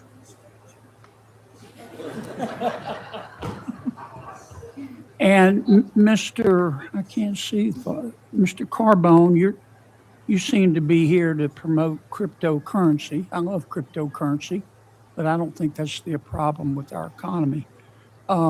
Mr. Brown, you're here to promote realtors. I love realtors, but that's not going to solve our economic problems. Ms. Johnson's here to promote banks. I love banks. Dr. Morgan is here to bash Trump without telling us that she formerly was part of the Biden administration and worked for Mr. Chopra, the CFPB, and that your policies caused inflation to go to 9%. I think those would have been relevant things to tell us. I guess you thought we were going to look up your background. Can we agree that the problem of affordability is the prices are too high? Duh. Does anybody disagree with that? And prices are too high because of inflation. Does anybody disagree with that? And inflation, despite Dr. Morgan's political beliefs, is not just a Trump problem, it was a Biden problem, was it not? Okay, so here's my question to you. Let's start with you, Ms. Johnson. How do you get prices down? That's what we're here for. How do you get prices down? Well, we think a lot of the things that you all are doing, focusing the committee on the sources. Tell me how to get prices down. You increase supply, and you make sure you cut the red tape. You increase supply, okay? Some people want to talk about deflation. If you believe in deflation, as we see it in the world today, you need to change your meds. China's got deflation. How's it going for them? They've got about a 20% unemployment rate for their young people. The only way out of the inflation is to grow our way out of it. Am I wrong? You're going to have to increase our economic growth, not at the top line, but so people feel it. You're going to have to increase wages. And to do that, do you disagree with Mr. Brown? We're going to have to grow the pie. Right or wrong? Well, Senator, first of all, I'm here to support home ownership. In supporting home ownership. No disrespect, but whatever. I'm sorry if I offended you. How do you think we can get out of these high prices? Otherwise, I mean, you can try to go, promote deflation, get ready for 10% unemployment. Okay, then Dr. Morgan's really going to be bashing us. Okay, tell me how we grow our way out of it. I don't see any other way to deal with inflation. I think, but to grow people's wages. I think that we increase inventory. We reduce zoning restrictions. We do a lot of the same things that are and in how the are bill, you going to increase inventory? By who holds the inventory? Businesses. You're going to have to stimulate the economy and help businesses to grow, aren't you? Well, I come from California, which is ground zero for the lack of housing affordability, and it's a little more complicated than that. I don't think you want to answer my question. Ms. Johnson, aren't we going to have to grow the economy and therefore increase wages in order to help people deal with the inflation? If I'm wrong, tell me. If there's a better way, tell me. I think growth has been a key driver. Consumer spending continues to be strong. It's what's driven us through one of the most tumultuous times that we've been through, including bringing historic high inflation. We also do need to address prices, and I think the Fed's focused on it. Price stability has got to be key. Okay. Yeah. So we basically we're free enterprise in America. We're basically, to grow the economy, you've got to stimulate businesses and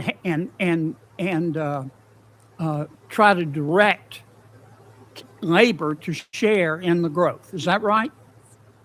Okay. Dr. Morgan, are you a democratic socialist like your colleagues? No. You're not? I noticed that y'all's new policy is to create a 4-day, 32-hour work week with no loss in pay.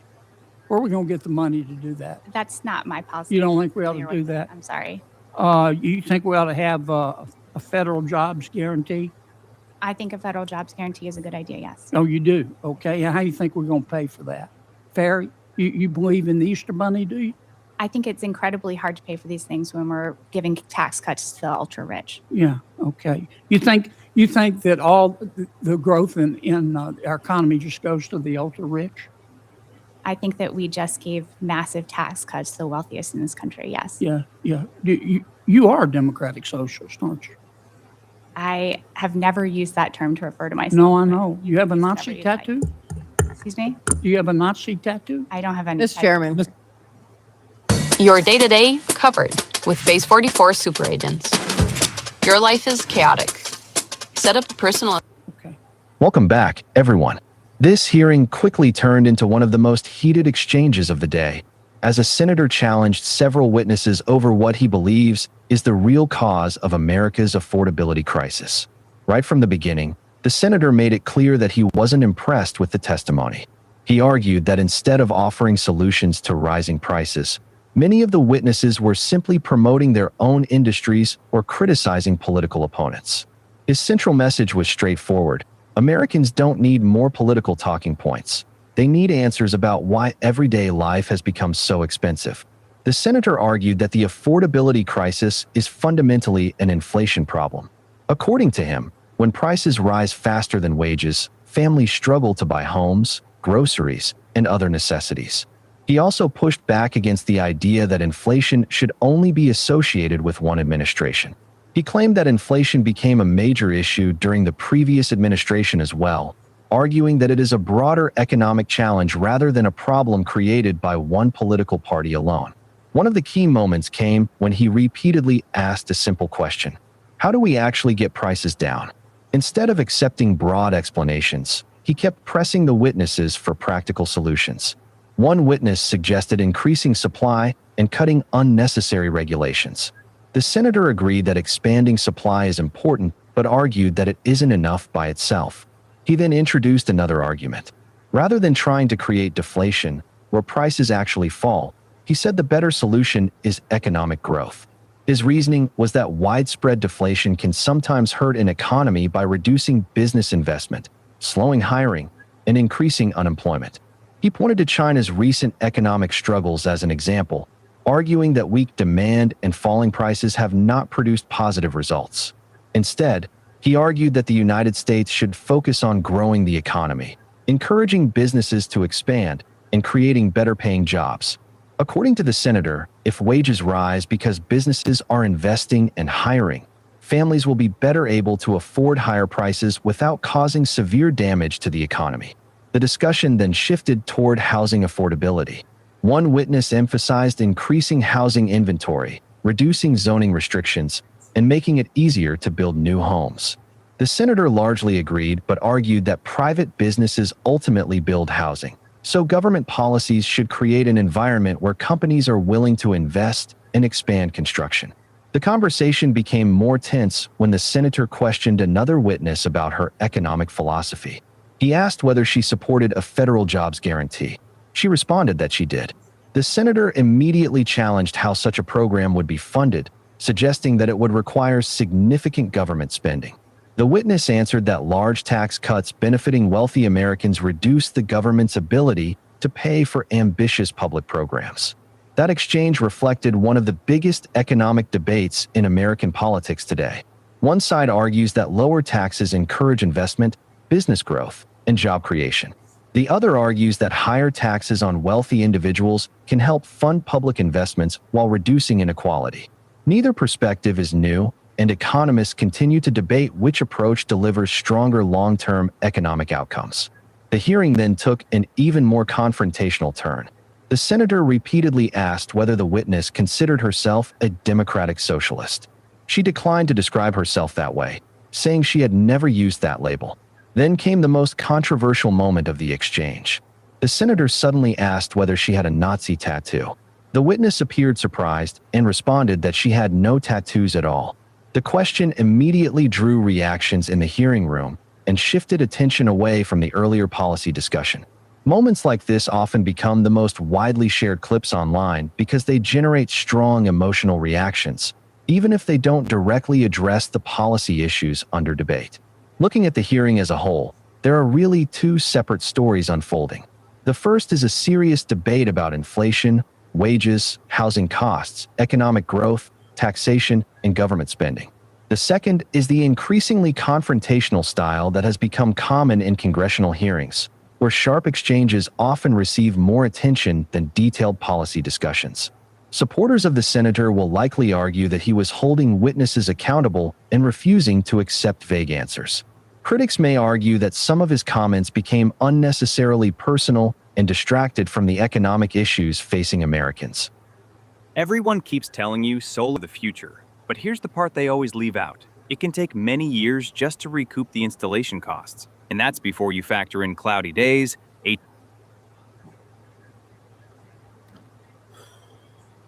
That's how it ended on that one. So yeah, so I'll try to come back. If I don't, sorry, but I'll do my best.